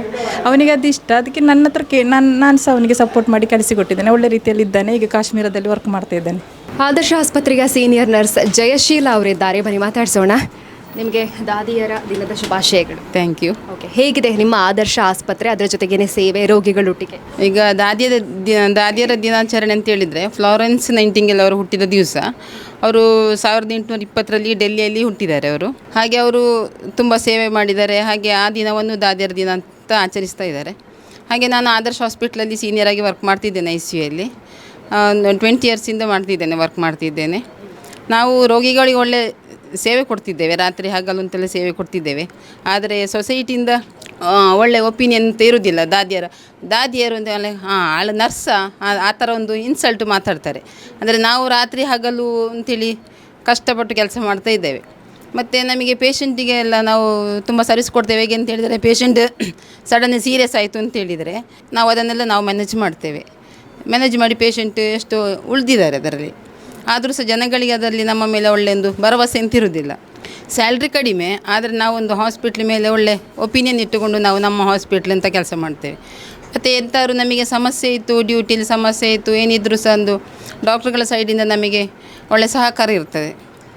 ಮತ್ತು ನಮಗೆ ಯಾವುದೇ ಸ್ಯಾಲ್ರಿ ಸ್ವಲ್ಪ ಕಡಿಮೆ ಕೊಡ್ತಾರೆ, ಆದರೆ ಬೇರೆ ವಿಷಯದಲ್ಲ ನಮಗೆ ವರ್ಷದಲ್ಲಿ ಬೋನಸ್, ಇನ್ಸೆಂಟಿವ್, ESI, PF ಅದೆಲ್ಲ ವ್ಯವಸ್ಥೆ ಉಂಟು ಇಲ್ಲಿ. ನರ್ಸಿಂಗ್ ಫೀಲ್ಡಿಗೆ ಬಂದು ಎಷ್ಟು ವರ್ಷ ಆಯಿತು? ನಾನು ನರ್ಸಿಂಗ್ ಫೀಲ್ಡಿಗೆ ಬಂದು 20 years ಆಯಿತು. 20 years ಅಂದರೆ ಇಲ್ಲಿಗೆ ಬಂದು 20 years ಇಲ್ಲ? ಇಲ್ಲಿಗೆ ಬಂದು ಇಲ್ಲಿಗೆ ಬಂದು 20 years ಆಯಿತು. ಹೊರಗಡೆ ಒಂದು 2 years ವರ್ಕ್ ಮಾಡಿದ್ದೇನೆ. 22-23 years ಆಯಿತು. ಓಕೆ, ನರ್ಸಿಂಗ್ ಫೀಲ್ಡ್ ಅನ್ನೋವಂಥದ್ದು ಇವಾಗ ಹೇಳಿದರೆ ಜನ ಅಷ್ಟೊಂದಾಗಿ ಇಷ್ಟಪಡೋದಿಲ್ಲ, ಅದರ ಜೊತೆಗೆ ನಮ್ಮನ್ನೊಂಥರ ನೋಡ್ತಾರೆ ಅನ್ನೋವಂಥದ್ದು. ಬಟ್ ನಿಮಗೆ ಎಷ್ಟು ತೃಪ್ತಿ ಇದೆ? ಅದು ನಾವು ಮಾಡುವ ಕೆಲಸದಲ್ಲಿ ನಮಗೆ ತೃಪ್ತಿ ಇದೆ. ಆದರೆ ಹಾಗೆ ನಮ್ಮ ಲೈಫು ಸಹ ಒಳ್ಳೆ ರೀತಿಯಲ್ಲಿ ಹೋಗ್ತಾ ಉಂಟು. ನಾವು ಮಾಡಿದ ಕೆಲಸ ದೇವರಿಗೆ ಒಳ್ಳೆ ಮೆಚ್ಚುಗೆ ಆದ ಕಾರಣ ನಮ್ಮ ಲೈಫ್ ಒಳ್ಳೆ ರೀತಿಯಲ್ಲಿ ಹೋಗ್ತಾ ಉಂಟು. ಆದರೆ ಕೆಲವರು ಜನರು ಹೇಳುವಾಗ ನಮಗೊಂಥರ ಒಮ್ಮೆ ಫೀಲಿಂಗ್ ಆಗ್ತದೆ. ಅವರು ನಾವು ಇಷ್ಟು ಸೇವೆ ಕೊಟ್ಟು ಸರ್ವಿಸ್ ಕೊಟ್ಟು ಅವರು ನಮ್ಮೊಂಥರ ಚೀಪಾಗಿ ನೋಡುವಾಗ ನಮಗೊಂಥರ ಫೀಲ್ ಆಗ್ತದೆ. ಆದರೆ ನಾವು ನಮ್ಮ ವರ್ಕನ್ನು ಮೊದಲಿನ ರೀತಿಯೇ ಕಂಟಿನ್ಯೂ ಮಾಡ್ಕೊಂಡಿದ್ದೇವೆ. ಓಕೆ, ನರ್ಸಿಂಗ್ ಫೀಲ್ಡ್ ಅಂದರೆ ಎಷ್ಟು ಸವಾಲಿದೆ ಅಂತ? ನರ್ಸಿಂಗ್ ಫೀಲ್ಡ್ ಅಂತ ಹೇಳಿದರೆ ಕೆಲವರು ಹೇಳ್ತಾರೆ ಹಾಗೆ ನೋಡಬೇಕು, ಹೀಗೆ ನೋಡಬೇಕು ಅಂತ. ಎಷ್ಟು ಕೇರ್ ಕೊಟ್ಟರು ಅವರಿಗೆ ಸಾಕಾಗೋದಿಲ್ಲ. ಆದರೆ ನಮ್ಮ ಡಾಕ್ಟರ್ಸಲ್ಲಿ ಗೊತ್ತುಂಟು ನಾವು ಯಾವ ರೀತಿ ಕೇರ್ ಕೊಡ್ತೇವೆ ಅಂತೇಳಿ. ಹಾಗೆ ಜನಗಳು ಕೆಲವರು ಒಳ್ಳೆಯವರು ಇರ್ತಾರೆ. ಈಗ ನೋಡಿ, ಇದೊಂದು ಪೇಷಂಟಿಗೆ ಬಂದಿದ್ದಾರೆ, ಅವರು ಬಂದ ಕೂಡಲೇ ನನಗೆ ವಿಶ್ ಮಾಡಿದರು. ಅಂದರೆ ಮೊನ್ನೆ ಅವರಿಗೆ ಬ್ಲಡ್ ನಾವು ಹಾಕಿದ್ದೇವೆ. ಅದಕ್ಕೆ ಮೊದಲು ಕೊಟ್ಟಾಗ ಸ್ವಲ್ಪ ಅವರಿಗೆ ಪ್ರಾಬ್ಲಮ್ ಆಯಿತು. ಸೆಕೆಂಡ್ ಟೈಮ್ ಕೊಟ್ಟಾಗ ಏನೂ ಪ್ರಾಬ್ಲಮ್ ಆಗಲಿಲ್ಲ. ಅದಕ್ಕೆ ಈಗ ಅವರು ಬಂದ ಕೂಡಲೇ ವಿಶ್ ಮಾಡಿ ಹೇಳೋದು, ಇವತ್ತು ಸಹ ನನಗೆ ಚಳಿಯಾಗದ ರೀತಿಯಲ್ಲಿ ಒಂದು ಬ್ಲಡ್ ಕೊಟ್ಟು ಸಹಕರಿಸಿ ಅಂತ ಹೇಳಿದ್ದಾರೆ.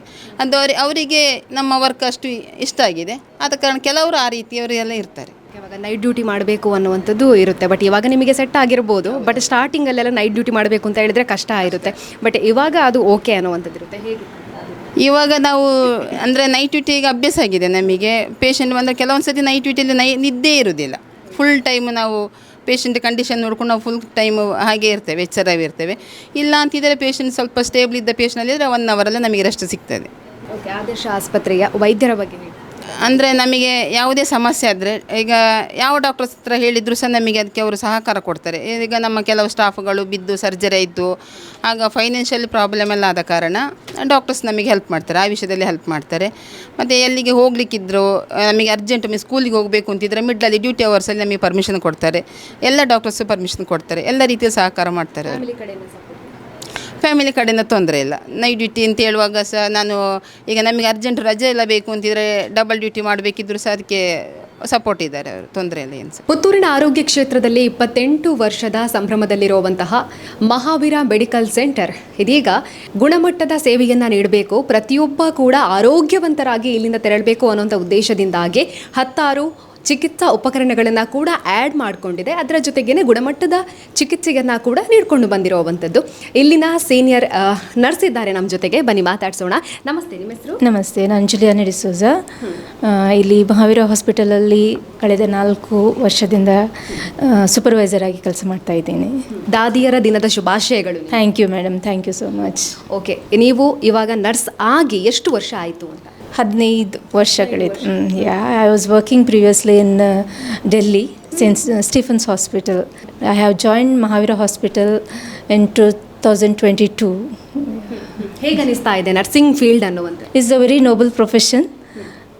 ನಾವು ಮಾಡುವಂಥ ಕೆಲಸಗಳು ಇಸ್ ವೆರಿ ಪೇಷಂಟ್ ಕೇರಿಗೆ ಬೇಕಾಗಿರುವಂಥ ಒಂದು ಒಳ್ಳೆಯ ಮನಸ್ಸಿನಿಂದ ಬೇಕಾಗಿರುವಂಥ ಒಂದು ಫೀಲ್ಡ್. ಇಲ್ಲಿ ಎಲ್ಲರೂ ಕೆಲಸ ಮಾಡಲಿಕ್ಕೆ ಆಗೋದಿಲ್ಲ, ಆದರೆ ಯಾರಿಗೆ ಡೆಡಿಕೇಶನ್ ಉಂಟು, ಯಾರಿಗೆ ಆ ಒಂದು ಬೇರೆಯವರ ಸೇವೆ ಮಾಡುವಂತಹ ಒಂದು ಮನಸ್ಥಿತಿ ಇರುವವರೇ ಈ ಕೆಲಸ ಮಾಡಬಹುದು ಬಿಟ್ಟು ಎಲ್ಲರೂ ನಾನು ಮಾಡಬೇಕು ಅಂದರೂ ಕೂಡ ಆಗೋದಿಲ್ಲ.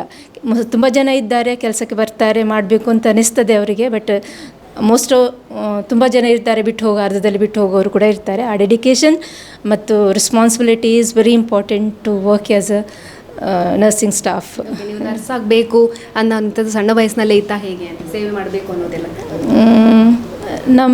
Not really. I did not think I would be doing this, but as ನಾನೀಗ ನೋಡ್ತಾ ಇರುವ ಹಾಗೆಯೇ ನನ್ನ ಅಕ್ಕನವರೆಲ್ಲ ನನ್ನನ್ನು ಎನ್ಕರೇಜ್ ಮಾಡಿ ಈ ಒಂದು ಫೀಲ್ಡ್ ಚೂಸ್ ಮಾಡಿದೆ.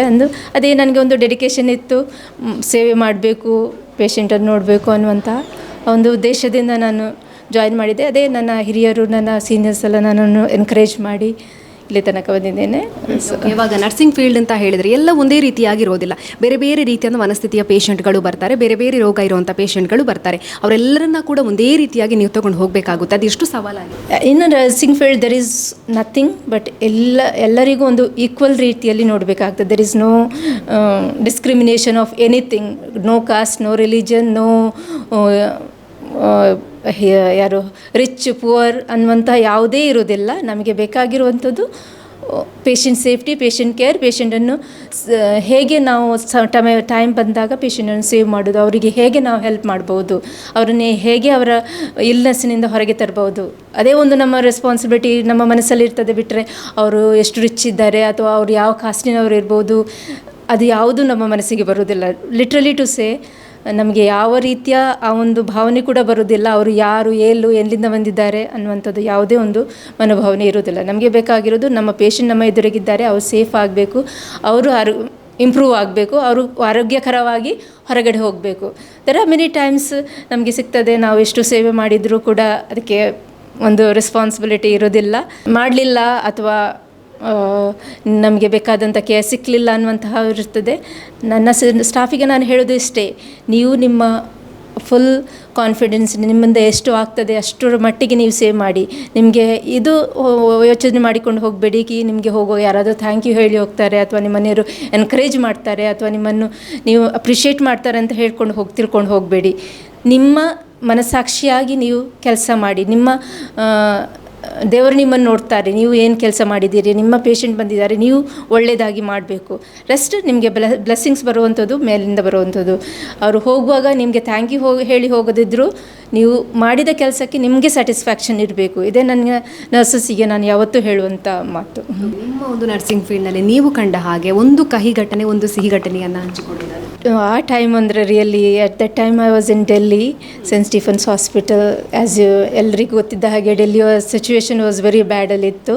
So there were times when patients were in ಈಗ ರಿಯಲಿ ಟು ಸೇ ನನಗೆ ಆ ಟೈಮನ್ನು ಕೊರೋನಾ ಅಂತ ಹೇಳಿದ ಕೂಡಲೇ ನನಗೆ ಆ ಎಲ್ಲ ನೆನಪಾಗ್ತದೆ. ಆ situations, Young patients, old patients struggling for life, ventilators not available. ಒಂದು ಪೇಷಂಟ್ ಡೆತ್ ಆದಾಗ ಇನ್ನೊಂದು ಪೇಷಂಟನ್ನು ನಾವು ವೆಂಟಿಲೇಟರಿಗೆ ಹಾಕಲಿಕ್ಕೆ ವೆಯ್ಟ್ ಮಾಡ್ತಾ ಇರೋದು. ಹಾಗೆ ನೀವು ಹೇಳಿದಾಗೆ ಕಹಿ ಘಟನೆ ನೆನಪಿಸಬೇಕು ಅಂತೇಳಿದರೆ ಅದೇ ಟೈಮ್ ಒಂದು ಮದರ್ ಇದ್ದರು, 26-27 years mother. She was really needed ventilators, but there was no ventilator available. But at last when we had to wait somebody to die to get one to put her for ventilator. So we tried our best to make something available, but it was not possible for us. Anyway, she got the ventilator at last, but still we could not bring her out.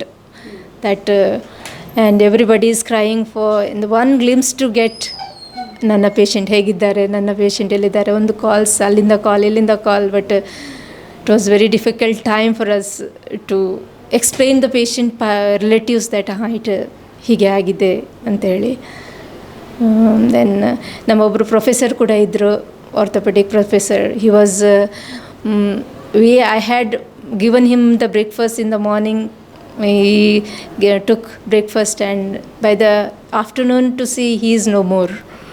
So then one more patient was struggling for life. He was really screaming, but that happiness is that after even he took 2 months at least to come out of this corona stage, and he survived and he went back home.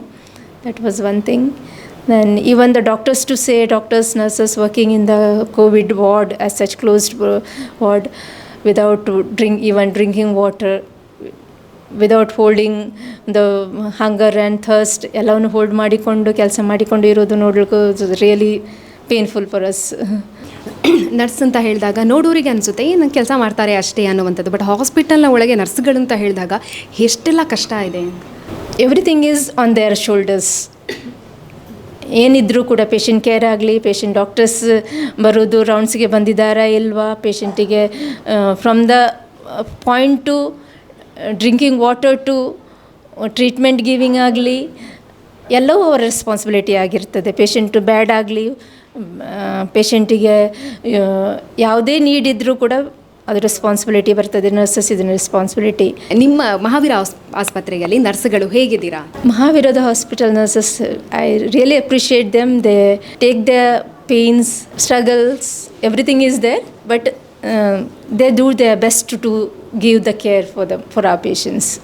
Really they do best, and we feel very happy when patients go out recovered and ಹುಷಾರಾಗಿ ಹೋಗ್ತಾರೆ ಮನೆಗೆ. ಆವಾಗ ನಮಗೆ ದೂರದಿಂದ ಈ ಕಂಡೀಷನಲ್ಲಿ ಬಂದಿದ್ದಾರೆ patient, ಈಗ ಹುಷಾರಾಗಿ ಹೋಗ್ತಾ ಇದ್ದಾರೆ, ನಮ್ಮ ಮನಸ್ಸಿನಲ್ಲಿ ಒಂದು ಸ್ಯಾಟಿಸ್ಫ್ಯಾಕ್ಷನ್ ಅನ್ನುವಂಥದ್ದು ನಮಗೆ ಖಂಡಿತ ಇದ್ದೇ ಇರ್ತದೆ. ಮತ್ತು ಕೆಲವೊಂದು ಸಲ ಪೇಷಂಟ್ನ ರಿಕವರ್ ಆಗೋದಿಲ್ಲ, ಇಲ್ಲಿಂದ ಹೋಗುವಾಗ ಆ ಕಂಡೀಷನಲ್ಲಿ ಇರೋದಿಲ್ಲ, ಆವಾಗ ರಿಯಲಿ ಇಟ್ ಪೇನ್ಸ್ಫುಲ್. ನಿಮ್ಮ ಕೆಲಸಗಳಿಗೆ ಸಹಕಾರವನ್ನು ನೀಡೋರು ಒಂದು ರೋಗಿಗಳಾಗಿರ್ತಾರೆ, ಇನ್ನೊಂದು ವೈದ್ಯರಾಗಿರ್ತಾರೆ. ಇಲ್ಲಿನ ವೈದ್ಯರ ಬಗ್ಗೆ ಹೇಳಿ. ನಮ್ಮಲ್ಲಿ ಒಳ್ಳೆಯ ವೈದ್ಯರುಗಳಿದ್ದಾರೆ ಅಂತೇಳಿ ನಾನು ಹೇಳಲಿಕ್ಕೆ ಖುಷಿ ಪಡ್ತಾ ಇದ್ದೇನೆ. ನಮ್ಮ ಸುರೇಶ್ ಪುತ್ರರಾಯರು ಇದ್ದಾರೆ, ಪೇಷಂಟ್ಗೆ ಟೋಟಲ್ ಡೆಡಿಕೇಶನ್ನಿಂದ ಕೆಲಸ ಮಾಡ್ತಾ ಇದ್ದಾರೆ. ಬೆಳಗಿನಿಂದ ಸಂಜೆ ತನಕ at any time of the day night ನಾವು ಕಾಲ್ ಮಾಡಿದರೂ ಅವರು ಯಾವತ್ತೂ ನಮಗೆ ಅವೈಲೇಬಲ್ ಆಗಿರ್ತಾರೆ. ಮತ್ತು ನಮ್ಮ ಆರ್ಥೋಪಿಡಿಷಿಯನ್ಸ್ ಇದ್ದಾರೆ, ಡಾಕ್ಟರ್ ಪ್ರದೀಪ್ ಕುಮಾರ್ ಇದ್ದಾರೆ, ನಮ್ಮ ಡಾಕ್ಟರ್ ಸಚಿನ್ ಶಂಕರ್ ಇದ್ದಾರೆ, ನಾಗಶ್ರೀ ಮೇಡಮ್ ಇದ್ದಾರೆ. ಸೊ ಎಲ್ಲರೂ ತುಂಬ ಸಹಕಾರ ನೀಡ್ತಾರೆ, ಒಂದು ಒಳ್ಳೆಯ ಕಾರ್ಯವನ್ನು ಮಾಡ್ತಾ ಇದ್ದಾರೆ, ಪೇಷಂಟಿಗೆ ಅವೈಲೇಬಲ್ ಆಗಿರ್ತಾರೆ. ನಮ್ಮ ರಾಜೇಶ್ವರಿ ಮೇಡಮ್ ಇದ್ದಾರೆ, ಅವರು at any time of the day ಅಥವಾ ನೈಟಲ್ಲಿ ಪೇಷಂಟ್ ಬಂದರೂ ಕೂಡ ವಿದಿನ್ ನೋ ಟೈಮ್ ಅವರು ಪೇಷಂಟಿಗಾಗಿ ಅವೈಲೇಬಲ್ ಇರ್ತಾರೆ. ಅದರಲ್ಲಿ ಎರಡು ಮಾತಿಲ್ಲ. ಪೇಷಂಟ್ ಬಂದಾಗ ಅವರ ಕ್ರಿಟಿಕಲ್ ಕಂಡೀಷನ್ ಬೇಕಾದಂತಹ ಎಲ್ಲ ಸೌಲಭ್ಯಗಳನ್ನು ಪ್ರೊವೈಡ್ ಕೊಡ್ತಾರೆ ಅವರಿಗೆ. ಅವರೇ ಖುದ್ದಾಗಿ ಹೋಗಿ ಪೇಷಂಟಿಗೆ ಬೇಕಾದಂಥ ಸೌಲಭ್ಯಗಳನ್ನು ಮಾಡಿಸಿಕೊಡ್ತಾರೆ. Nurses are future, empowered nurses save lives. ನನ್ನ ಒಂದು ಕೇಳಿಕೊಳ್ಳೋದಿಷ್ಟೇ, nurses are the strength of the hospital and patient care. Please do respect and encourage nurses. ಬಂದಂಥ ಪ್ರತಿಯೊಬ್ಬ ರೋಗಿಯ ಆರೋಗ್ಯದ ಕಾಳಜಿಯನ್ನು ನೀವು ವಹಿಸ್ತೀರಾ. ಹಾಗಾಗಿ ಮತ್ತೊಮ್ಮೆ ನಿಮಗೆ ನರ್ಸ್ ಡೇಯ ಶುಭಾಶಯಗಳು. ಅದರ ಜೊತೆಗೆ ನಿಮ್ಮ ಆರೋಗ್ಯ ಕೂಡ ಉತ್ತಮವಾಗಿರಲಿ ಅಂತ ನಾವು ಆಶಿಸ್ತೀವಿ. Thank you so much.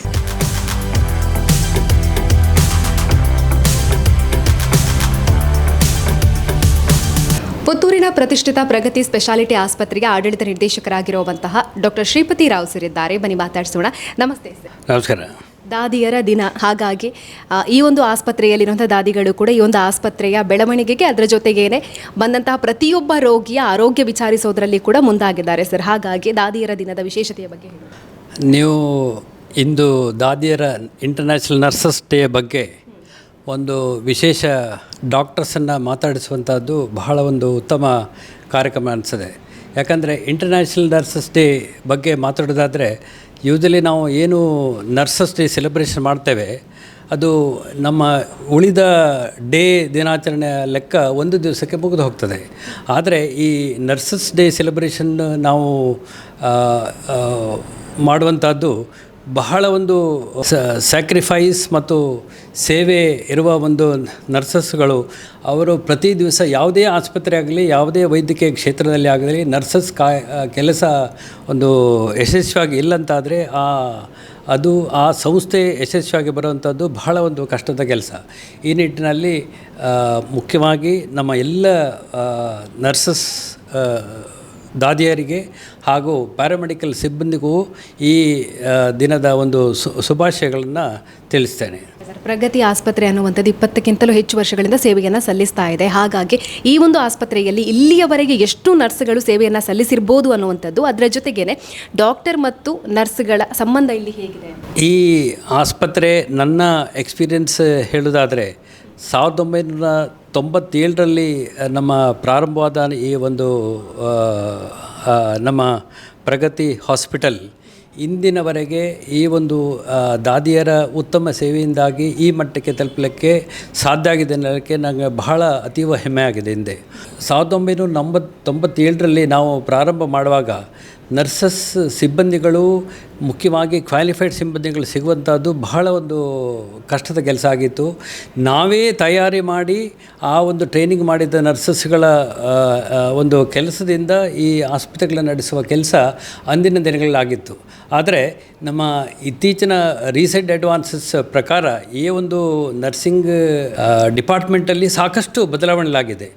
ಇತ್ತೀಚಿನ ದಿನಗಳು ನೋಡಿದ್ದಾದರೆ ನಾನು ಪ್ರಾಯಶಃ 1987 ಮೆಡಿಕಲ್ ಆಫೀಸರ್ ಆಗಿ ಗೌರ್ಮೆಂಟ್ ಹಾಸ್ಪಿಟ್ಲಿಗೆ ಬಂದಾಗ ಒಂದು 2-3 ಕ್ವಾಲಿಫೈಡ್ ನರ್ಸಸ್ ಮಾತ್ರ ಇದ್ದರು. ಒಂದು 65 ಬೆಡ್ಡಿನ ಆಸ್ಪತ್ರೆಯಲ್ಲಿ 2-3 ಕ್ವಾಲಿಫೈಡ್ DNM ನರ್ಸಸ್ ಮಾತ್ರ ಇದ್ದರು. ಉಳಿದವರೆಲ್ಲ ANM ನರ್ಸಸ್ ಇದ್ದರು. ಆಗಿನ ಕಾಲದಲ್ಲಿ ಪ್ರೈವೇಟ್ ಹಾಸ್ಪಿಟಲ್ಸಲ್ಲಿ ಕ್ವಾಲಿಫೈಡ್ ನರ್ಸ್ ಅಂಥದ್ದು ಬಹಳ ಅಪರೂಪದ ಸಂಗೀತ ಆಗಿತ್ತು. ಆದರೆ ಇತ್ತೀಚಿನ ಒಂದು ಗೌರ್ಮೆಂಟ್ನ ರೀಸೆಂಟ್ ಮಾಡರ್ನ್ ಮೆಡಿಸಿನ್ ಎರಾದಲ್ಲಿ ಎಲ್ಲ ಆಸ್ಪತ್ರೆಗಳಲ್ಲಿಯೂ ಕ್ವಾಲಿಫೈಡ್ ನರ್ಸಸ್ ಇರುವಂಥದ್ದು ಮತ್ತು ಒಂದು ಉತ್ತಮ ಸಿಬ್ಬಂದಿಗಳಿರುವಂಥದ್ದು ಬಹಳ ಒಂದು ಉತ್ತಮ ಬೆಳವಣಿಗೆ ಅಂತ ಅನಿಸ್ತದೆ. ಈ ನರ್ಸಸ್ ಬಗ್ಗೆ ಹೇಳಿದ ನೀವೇನು ಈ ಒಂದು ಇಂಟರ್ವ್ಯೂ ಮಾಡ್ತಾಯಿದ್ದೀರಿ, ಮುಖ್ಯವಾಗಿ ನಾನು ಯಾವುದೇ ಒಂದು ಹಿಸ್ಟ್ರಿ ಬಗ್ಗೆ ಹೇಳಿದೆ. ಫ್ಲಾರೆನ್ಸ್ ನೈಟಿಂಗೇಲ್ನವರು ಈ ನರ್ಸಸ್ ಬಗ್ಗೆ ಉತ್ತಮ ನರ್ಸಿಂಗ್ ವನ್ನು ಅವರ ಜನ್ಮದಿನಕ್ಕೆ ಅಂಗವಾಗಿ ಈ ದಿನ ಸೆಲೆಬ್ರೇಷನ್ ಮಾಡ್ತಾ ಇದ್ದೇವೆ. ಈ ದಿನವನ್ನು ಪ್ರತಿಯೊಂದು ದಿವಸ ನೆನಪು ಮಾಡುವಂಥದ್ದು ಬಹಳ ಮುಖ್ಯ ಕೆಲಸ. ಯಾಕಂದರೆ ನಾವು ಒಂದು ಎಕ್ಸಾಂಪಲ್ಸ್ ಹೇಳೋದಾದರೆ, ಒಂದು ರಾತ್ರಿಯಲ್ಲಿ 12 ಗಂಟೆಯಲ್ಲಿ ನ್ಯೂ ಸ್ಟಾಫ್ ನರ್ಸಸ್, ಹೊಸದಾಗಿ ಬಂದ ಸ್ಟಾಫ್ ನರ್ಸಸ್ ಕೆಲಸಕ್ಕೆ ಮಾಡುವಾಗ ಬೇರೆ ಬೇರೆ ಥರದ ಸಂದರ್ಭಗಳು ನೋಡ್ತೇವೆ. ಒಂದು ಪೇಷಂಟ್ ತುಂಬ ಸೀರಿಯಸ್ ಆಗಿ ಒಂದು ಬೆಡ್ಡಲ್ಲಿ ಮಲ್ಕೊಂಡಿರ್ತದೆ, ಕೋಮದಲ್ಲಿರ್ತದೆ, ಅವರಿಗೆ ರೈಲ್ ಟ್ಯೂಬ್ ಇರ್ತದೆ. ಇನ್ನೊಂದು ಪೇಷಂಟು ಸಡನ್ನಾಗಿ ಮೈನರ್ ಆಪರೇಷನ್ ಥಿಯೇಟ್ರಲ್ಲಿ ಅದು ಎಮರ್ಜೆನ್ಸಿ ವಾರ್ಡ್ನಿಂದ ಕನ್ವಲ್ಷನ್ ಆಗಿಯೋ ಅಥವಾ ತೀವ್ರ ಥರದ ಹಾರ್ಟಿನ ಸಮಸ್ಯೆಗಳಿಂದ ಬರ್ತದೆ. ಸೊ ಇನ್ನೊಂದು ಬೆಡ್ನಲ್ಲಿ ಮಾಡ್ರೇಟ್ಲಿ ಸಿವಿಯರ್ ಕೇಸಸ್ಸು ಮಲ್ಕೊಂಡಿರ್ತದೆ. ಈ ಪರಿಸ್ಥಿತಿಯನ್ನು ನಿಭಾಯಿಸುವಲ್ಲಿ ರಾತ್ರಿಯ ಪಾಳ್ಯದಲ್ಲಿ ನರ್ಸಸ್, ಮುಖ್ಯವಾಗಿ ಎಮರ್ಜೆನ್ಸಿ ವಾರ್ಡ್ನಲ್ಲಿ ಇರುವ ನರ್ಸಸ್ನ ಕೆಲಸ, ಅದನ್ನು ನೋಡಿದರೆ ಯಾವ ಡಾಕ್ಟರ್ಸ್ನ ಕೆಲಸವೂ ಆಗಲಿ ಅಥವಾ ವೈದ್ಯಕೀಯ ಸಿಬ್ಬಂದಿಗಳಿಗೆ ಅದು ಹೋಲಿಸುವಂಥದ್ದಲ್ಲ.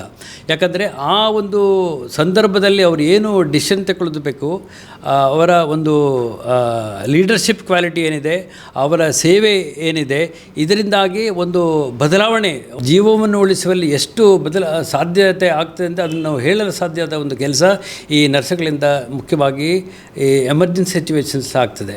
ಈ ನಿಟ್ಟಿನಲ್ಲಿ ಸ್ಟಾಫ್ ನರ್ಸಸ್ಸನ್ನು ನಾವು ಮುಖ್ಯವಾಗಿ ರೂರಲ್ ಸೆಟ್ಟಿಂಗ್ನಲ್ಲಿ ಈ ಸ್ಟಾಫ್ ನರ್ಸಸ್ಸನ್ನು ಕೆಲಸ ಬಹಳಷ್ಟು ಪ್ರಾಮುಖ್ಯ.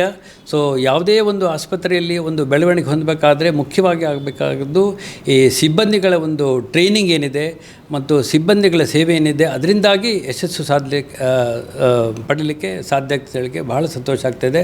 ಸೊ ಈ ಸಂದರ್ಭದಲ್ಲಿ ಎಲ್ಲ ದಾದಿಯರಿಗೆ ನಮ್ಮ ಪ್ರಗತಿ ಸ್ಪೆಷಾಲಿಟಿ ವತಿಯಿಂದ ಹಾಗೂ IMA ವತಿಯಿಂದ ತುಂಬ ಹೃದಯದ ವಂದನೆಗಳನ್ನು ಸಲ್ಲಿಸ್ತೇನೆ.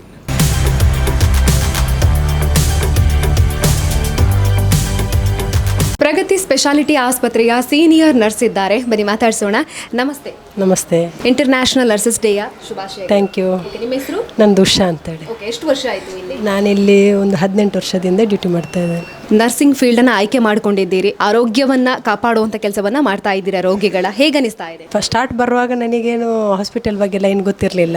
PUC ಆಗಿ ನಾನು ಹಾಸ್ಪಿಟಲ್ ಲೈನಿಗೆ ಸೇರಿದ್ದೇನೆ. ನಂತರ ನನಗೆ ಪೇಷಂಟ್ ಬಗ್ಗೆ ನೋಡಿ ಪೇಷಂಟನ್ನು ಹೇಗೆ ನಾವು ರಿಸೀವ್ ಮಾಡಿಕೊಳ್ಬೇಕು, ಪೇಷಂಟ್ ಬಗ್ಗೆ ನಾವು ಹೇಗೆ ಕೇರ್ ತಗೊಳ್ಬೇಕು, ಅದನ್ನೆಲ್ಲ ಸ್ವಲ್ಪ ಕಲ್ತ್ಕೊಂಡ ನಂತರ ಅದರ ನಂತರ ಈಗ ನಾವು ಪೇಷಂಟ್ ಎಲ್ಲ ಬಂದರೆ ಫಸ್ಟಿಗೆ ಅವ್ರ ಹಿಸ್ಟ್ರಿ ಎಲ್ಲ ತಗೊಳ್ತೇವೆ. ತಗೊಂಡು ನಿಮಗೆ ಏನಾಗ್ತದೆ, ಎಲ್ಲಿ ಎಂಥ ಪ್ರಾಬ್ಲಮ್ ಇರ್ತದೆ ಅದೆಲ್ಲ ನಾವು ತಗೊಂಡ ನಂತರ ಅದನ್ನು ನಾವು ಯಾವ ಡಾಕ್ಟರ್ಸಿಗೆ ಹೇಳಬೇಕು ಅಂತೇಳಿ ನೋಡಿಕೊಂಡು ಅವರಿಗೆ ಎಲ್ಲಿ ಪೇಯ್ನಾ ಅಲ್ಲ ಏನಾದರೂ ಫ್ರ್ಯಾಕ್ಚರ್ ಆಗಿದಾ ಅಲ್ಲ ಸರ್ಜಿಕಲಲ್ಲಿ ಉಂಟಾ ಅಲ್ಲ ಡೆಲಿವರಿ ಇದ್ದ ಹಾಗೆಲ್ಲ ನೋಡಿಕೊಂಡು ಅವರಿಗೆ ಡಾಕ್ಟ್ರ ಗೈಡ್ ಮಾಡಿಕೊಂಡು ಟ್ರೀಟ್ಮೆಂಟನ್ನು ಸ್ಟಾರ್ಟ್ ಮಾಡ್ತೇವೆ. ನೈಟ್ ಡ್ಯೂಟಿಯನ್ನು ಮಾಡಿರ್ತೀರಾ, ಡೇ ಡ್ಯೂಟಿಯನ್ನು ಮಾಡ್ತಾ ಇರ್ತೀರಾ.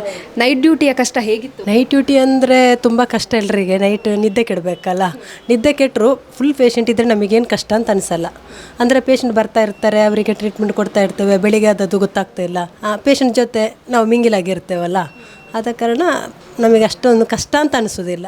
ಡೇ ನೈಟ್ ಮಾಡುವಾಗ ಸಹ ಅದೊಂದು ಕಷ್ಟ ಅಂತ ಅನಿಸೋದಿಲ್ಲ. ನರ್ಸ್ ಅಂತ ಹೇಳಿದ ಮೇಲೆ ಎಲ್ಲ ಕೆಲಸವನ್ನು ಮಾಡೋದಕ್ಕೂ ತಯಾರಾಗಿರಬೇಕಾಗುತ್ತೆ. ಯೂನಿಫಾರ್ಮ್ ಹಾಕಿದ ಮೇಲೆ ನರ್ಸ್ ಕೆಲಸವನ್ನು ಮಾಡಲೇಬೇಕು ಅಂತ ಯಾವುದೇ ಅಸಹ್ಯ ಇದ್ರೂ ಮಾಡಬೇಕಾಗುತ್ತೆ. ರಕ್ತ ಅದರಲ್ಲಿ ಇರುವುದಿಲ್ಲ. ನಮಗೆ ನರ್ಸ್ ಅಂತ ನಾವು ಆ ಫೀಲ್ಡಿಗೆ ಬಂದ ನಂತರ ನಮಗೆ ಅಸಹ್ಯ ಅಂತ ಅನಿಸೋದು ಅದರಲ್ಲಿ ಇರುವುದಿಲ್ಲ. ನಾವು ಆ ಪೇಷಂಟ್ ಬಗ್ಗೆ ಏನೆಲ್ಲ ಕೇರ್ ತಗೊಳ್ಬೇಕು ಅದನ್ನೆಲ್ಲ ನಾವು ಮಾಡಲೇಬೇಕು. ಅದು ನಮ್ಮ ಕರ್ತವ್ಯ ಆಗಿರ್ತದೆ. ನೀವು 15 ವರ್ಷ ಆಯಿತು ಅಂತ ಹೇಳಿದ್ರಲ್ಲ, ಅವಾಗಿನ ನರ್ಸಿಂಗ್ ಫೀಲ್ಡಿಗೆ ಮತ್ತು ಇವಾಗಿನ ನರ್ಸಿಂಗ್ ಫೀಲ್ಡ್ ತುಂಬ ವ್ಯತ್ಯಾಸ ಇದೆ ಅಲ್ವಾ? ಹಾಗಾಗಿ ಆಗ ಇದ್ದಂಥ ನರ್ಸಿಂಗ್ ಆಗಿರ್ಬೋದು, ನಿಮ್ಮೊಟ್ಟಿಗೆ ಇದ್ದಂಥವ್ರಾಗಿರ್ಬೋದು, ಬಟ್ ಇವಾಗ ಇರೋ ಎಷ್ಟೊಂದು ಬದಲಾವಣೆಗಳಿದೆ. ಅದರಲ್ಲಿ ತುಂಬ ಬದಲಾವಣೆ ಇದೆ. ಫಸ್ಟಿಗೆ ಅಂದರೆ ಅಷ್ಟೇನು ಕಲ್ತೆಲ್ಲ ಬರೋದಿಲ್ಲ, ಯಾರು ಸಹ ಗೊತ್ತಿರೋದಿಲ್ಲ ಅವರಿಗೆ. ಕೆಲವರೆಲ್ಲ ಟ್ರೈನಿಂಗ್ ಆಗಿ ಬರ್ತಾರೆ, ಕೆಲವರೆಲ್ಲ ಟ್ರೈನಿಂಗ್ ಇಲ್ಲದೆ ಬರ್ತಾರೆ. ಈಗ ಹೆಚ್ಚಾಗಿ BSc GNM ಹಾಗೆಲ್ಲ ಆಗಿ ಬರುವವರೇ ಜಾಸ್ತಿ. OT ಟೆಕ್ನಿಷಿಯನ್, OT BSc ಹಾಗೆಲ್ಲ ಮಾಡಿಕೊಂಡು ಬಂದವರು ಇರೋದು. ಮೊದಲೆಲ್ಲ ಅಂದರೆ ನಾವು ಈಗ ಡಾಕ್ಟರ್ಸ್ ಆರ್ಡ್ರ್ ಬರೆದಿರ್ತಾರೆ, ನಾವು ಜಸ್ಟ್ PUC ಆಗಿ ಬಂದಿರ್ತೇವೆ. ಆಗ ನಮಗೆ ಟ್ರೈನಿಂಗ್ ಏನಿರೋದಿಲ್ಲ, ಡಾಕ್ಟರ್ಸ್ ಕೊಟ್ಟ ಟ್ರೈನಿಂಗೇ ಇರ್ತದೆ. ಮತ್ತೆ ಅದನ್ನು ನಾವು ನೋಡಿಕೊಂಡು ಕಲಿತುಕೊಂಡು ಡಾಕ್ಟರ್ ಟ್ರೀಟ್ಮೆಂಟ್ ಎಲ್ಲ ನೋಡಿಕೊಂಡು ಮೆಡಿಸಿನ್ ಇದೆಲ್ಲ ಕಲಿತು ಮತ್ತೆ ಈಗ ಎಲ್ಲ ನಮಗೆ ಮಾಡುವಷ್ಟು ಜವಾಬ್ದಾರಿ ನಾವು ಮಾಡಿದ್ವಿ. ಕೊರೋನಾ ಟೈಮ್ ಹೇಗಿತ್ತು? ಕೊರೋನಾ ಟೈಮ್ ತುಂಬ ಕಷ್ಟ ಇತ್ತು. ಕೊರೋನಾ ಟೈಮಿಗೆ ಸಹ ನಾವು 24 ಅವರ್ಸ್ ಡ್ಯೂಟಿ ಮಾಡಿದ್ದೇವೆ ಇಲ್ಲಿ. ಅಂದರೆ ಕೇರಳವರೆಲ್ಲ ಕ್ವಾರಂಟೈನ್ ಆಗುವಾಗ ಯಾರಿರಲಿಲ್ಲ, 1-2 ಜನ ಇದ್ದುಕೊಂಡು ಎಲ್ಲ ಪೇಷಂಟ್ ಬಂದದನ್ನು. ನಮ್ಮ ಹಾಸ್ಪಿಟಲಲ್ಲಿ ಮಾತ್ರ ಪೇಷಂಟ್ ತಗೊಳ್ಳೋದ ದಿವಸನೇ ಇರಲಿಲ್ಲ. ಬೇರೆ ಕಡೆ ಎಲ್ಲ ನಾವು ತಗೊಳ್ಳೋದಿಲ್ಲ ಅಂತ ಹೇಳ್ತಿದ್ರು. ಆದರೆ ಪ್ರಗತಿ ಹಾಸ್ಪಿಟಲಲ್ಲಿ ಯಾವತ್ತೂ ಪೇಷಂಟ್ ತಗೊಳ್ಳೋದೇ ಇರಲಿಲ್ಲ. ಆದ ಕಾರಣ ಕೊರೋನಾ ಟೈಮಲ್ಲಿ ಸಹ ಡ್ಯೂಟಿ ಮಾಡಿದ್ದೇವೆ. ತುಂಬ ಕಷ್ಟ ಆಗಿತ್ತು. ಕಷ್ಟ ಆದರೂ ಅದು ಕಷ್ಟ ಅಂತ ಅನಿಸಲಿಲ್ಲ ಆ ಟೈಮಿಗೆ. ಅಂದರೆ ಪೇಷಂಟ್ ತುಂಬ ಒಂದು ಕಷ್ಟದಲ್ಲಿ ಬಂದಿರ್ತಾರೆ ನೋಡಿ, ಅವರಿಗೆ ನಾವು ನಮ್ಮಿಂದ ಎಷ್ಟಾಗ್ತದೆ ಹೆಲ್ಪ್ ಅದೆಲ್ಲ ಮಾಡಿದ್ದೇವೆ. ಫ್ಯಾಮಿಲಿ ಕಡೆಯಿಂದ ಸಪೋರ್ಟ್ ಎಲ್ಲ ಹೇಗೆ? ತೊಂದರೆ ಇಲ್ಲ. ಫ್ಯಾಮಿಲಿ ಕಡೆಯಿಂದ ನನ್ನ ಫ್ಯಾಮಿಲಿಯಿಂದ ನಾನೊಬ್ಬಳೇ ಔಟ್ಸೈಡ್ ಇರೋದು. ಹಾಗೆ ನಾನೊಬ್ಬಳೇ ಮಾತ್ರ ಇಲ್ಲಿ ಹಾಸ್ಪಿಟಲ್ ಲೈನಲ್ಲಿರೋದು. ಆದ ಕಾರಣ ನೀ ಎಷ್ಟು ಟೈಮಿಗೆ ನಾನು 24 ಅವರ್ಸ್ ಡ್ಯೂಟಿ ಮಾಡ್ತೇನೆ. ಆಗ ನೀನು ಎಲ್ಲಿ ಹೋಗ್ತಿ, ಎಲ್ಲಿ ಏನು ಮಾಡ್ತಿ, ನಿಮಗೆ ರಜೆ ಇಲ್ವಾ ಏನು ಕೇಳೋದಿಲ್ಲ. ಫಂಕ್ಷನಿಗೆಲ್ಲ ಅಟೆಂಡೇ ಮಾಡೋದಿಲ್ಲ ನಾನು. ಅಂದರೆ ಹೆಚ್ಚಾಗಿ ಹಾಸ್ಪಿಟಲಲ್ಲೇ ಇರ್ತೇನೆ 24 ಅವರ್ಸ್ ಹಾಸ್ಪಿಟಲ್. ಅಲ್ಲ, ಒಂದೊಂದು ಸಲ ಮನೆ ಪ್ರೋಗ್ರಾಮ್ ಅಲ್ಲ ಹೋಗುವ ಬೇಡ, ಇಲ್ಲಿ ಹಾಸ್ಪಿಟಲ್ ಅಂದರೆ ನಮ್ಮಿಂದಾಗಿ ಅವರು ಬರ್ತಾರಲ್ಲ, ಅವರಿಗೆ ನಾವು ಯಾಕೆ ತೊಂದರೆ ಕೊಡೋದು, ನಮ್ಮಿಂದ ಆಗುವಷ್ಟು ಕೆಲಸ ನಾವು ಮಾಡುವ, ನಮಗೆ ಗೊತ್ತಿದ್ದ ಕೆಲಸ ಅಲ್ಲ ಅದು ಅಂತೇಳಿ ಇರ್ತದೆ. ಇವಾಗ ಪೇಷಂಟ್ಗಳು ಅಂತ ಹೇಳಿದಾಗ ಕೂಡ ಒಂದೇ ರೀತಿಯ ಮನಸ್ಥಿತಿ ಅವರು ಇರೋದಿಲ್ಲ, ಬೇರೆ ಬೇರೆ ಅವರನ್ನೆಲ್ಲ ಹೇಗೆ ಅಂದರೆ ಕೆಲವರೆಲ್ಲ ತುಂಬ ಒಳ್ಳೆ ಪೇಷಂಟ್ ಇರ್ತಾರೆ. ಕೆಲವರಿಗೆ ನಾವು ಎಂತ ಹೇಳಿದರೂ ಅರ್ಥನೇ ಆಗೋದಿಲ್ಲ. ಅವರಿಗೆ ಸಹ ನಾವು ಅರ್ಥ ಆಗುವಾಗೆ ಹೇಳ್ತಾ ಅವರನ್ನು ಸರಿ ಮಾಡ್ತಾ ಹೋಗಬೇಕು. ಹಾಗೆ ಕೆಲವರೆಲ್ಲ ಆಳ್ಕೊಳಿಕ್ ಪೇಷಂಟ್ ಎಲ್ಲ ಇರ್ತಾರೆ, ಅವರು ಹೊಡಿತಾರೆ, ಬಡಿತಾರೆ ಸಿಸ್ಟರ್ಸಿಗೆ. ಅದನ್ನೆಲ್ಲ ನಾವು ಮ್ಯಾನೇಜ್ ಮಾಡಬೇಕು. ಅದಂದರೆ ಅವ್ರು ಗೊತ್ತಿದ್ದು ಮಾಡ್ತಾ ಇಲ್ಲ ಅಂತ ಹೇಳುವ ಒಂದು ಭಾವನೆ ನಮ್ಮಲ್ಲಿ ಇರ್ತದೆ. ಇಲ್ಲ, ನಾನೀಗ ಡೇ ಡ್ಯೂಟಿ ಮಾತ್ರ ಮಾಡ್ತಿದ್ದೇನೆ ಅಷ್ಟೇ. ಕೊನೆಯದಾಗಿ ಎಲ್ಲ ದಾದಿಯರಿಗೂ ಹಾಸ್ಪಿಟಲ್ ಪರವಾಗಿ ನಂದು ಧನ್ಯವಾದವನ್ನು ಹೇಳ್ತಾ ಇದ್ದೇನೆ. 24 ಅವರ್ಸ್ ಡ್ಯೂಟಿ ಮಾಡುವವರಿಗಂತೂ ತುಂಬ ಕಷ್ಟನೇ. ಅಂದರೆ ಕೆಲವೊಂದು ಸಲ 24 ಅವರ್ಸ್ ಡ್ಯೂಟಿ ಮಾಡಬೇಕಾಗ್ತದೆ. ಒಂದೊಂದು ಸಲ ಕೆಲವರಿಗೆ ಏನಾದರೂ ಒಂದೊಂದು ಪ್ರಾಬ್ಲಮ್ ಇರ್ತದೆ. ಕೆಲವು ಕಡೆ ತುಂಬ ಸಿಸ್ಟರ್ಸ್ ಇರುವುದಿಲ್ಲ. ಆದ ಕಾರಣ ಒಬ್ಬಳು ಬರದಿದ್ದರೆ ಆ ಡ್ಯೂಟಿಯನ್ನು ಸಹ ಇವಳು ಮ್ಯಾನೇಜ್ ಮಾಡುವಷ್ಟು ಕೆಪಾಸಿಟಿ ಒಂದು ದಾದಿಯವರಿಗೆ ಇರಬೇಕು ಅಂತ ನನ್ನ ಅನಿಸಿಕೆ.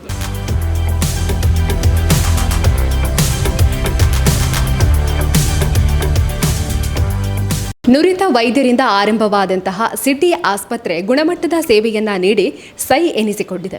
ಈ ಒಂದು ಆಸ್ಪತ್ರೆ ಜನಮಾನಸದಲ್ಲಿ ಉತ್ತಮವಾಗಿರುವಂಥ ಚಿಕಿತ್ಸೆಯನ್ನ ಕೊಡ್ತಾರೆ ಅನ್ನುವಂತಹ ಮಾತು ಬರಬೇಕು ಅಂತ ಹೇಳಿದ್ರೆ ಇಲ್ಲಿನ ವೈದ್ಯರಷ್ಟೇ ನರ್ಸ್ಗಳ ಪಾತ್ರ ಕೂಡ ಅಗಾಧವಾಗಿದೆ. ಹಾಗಾಗಿ ಸಿಟಿ ಆಸ್ಪತ್ರೆಯ ನರ್ಸ್ಗಳ ಬಗ್ಗೆ ಮಾತನಾಡಬೇಕು. ಅದರ ಜೊತೆಗೇನೆ ಇಂಟರ್ನ್ಯಾಷನಲ್ ಸಿಸ್ಟರ್ಸ್ ಡೇ ಬಗ್ಗೆ ಕೂಡ ಮಾತನಾಡಬೇಕು. ಇಲ್ಲಿನ ಡಾಕ್ಟರ್ ಆಗಿರುವಂತಹ ಭಾಸ್ಕರ್ ರಾವ್ ಸರ್ ಇದ್ದಾರೆ, ಬನ್ನಿ ಮಾತಾಡ್ಸೋಣ. ನಮಸ್ತೆ ಸರ್. ನಮಸ್ತೆ.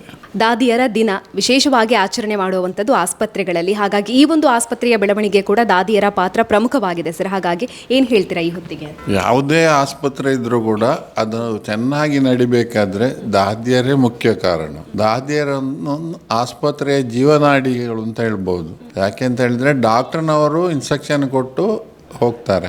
ದಾದಿಯರು 24 ಗಂಟೆ ಸೇವೆಯನ್ನು ನೀಡಿ ರೋಗಿಗಳ ಗುಣ ಆಗುವುದರಲ್ಲಿ ಬಹಳ ದೊಡ್ಡ ಪಾತ್ರ ಅವ್ರದ್ದಿದೆ. ಹಾಗಾಗಿ ಯಾವುದೇ ಆಸ್ಪತ್ರೆಯಲ್ಲಿ ಕೂಡ ದಾದಿಯರ ಒಂದು ರೋಲ್ ಅಥವಾ ಅವರ ಕೆಲಸ ಬಹಳ ಪ್ರಾಮುಖ್ಯವಾದದ್ದು. ಸಿಟಿ ಆಸ್ಪತ್ರೆಯ ದಾದಿಗಳ ಹಾಗೂ ವೈದ್ಯರ ಒಡನಾಟ ಹೇಗಿದೆ? ಇಲ್ಲಿ ಒಡನಾಟ ಚೆನ್ನಾಗಿದೆ ಮತ್ತು ಇಲ್ಲಿಯ ದಾದಿಯರ ಆರೈಕೆಯಿಂದ ಗುಣ ಆಗಿ ಹೋದಂಥ ಎಲ್ಲ ರೋಗಿಗಳು ನಮಗೆ ಒಳ್ಳೆಯ ಮಾತನ್ನೇ ಹೇಳ್ತಾರೆ. ಅದೇ ನಮಗೊಂದು ದೊಡ್ಡ ಶ್ರೀರಕ್ಷೆ ಈ ಆಸ್ಪತ್ರೆಗೆ.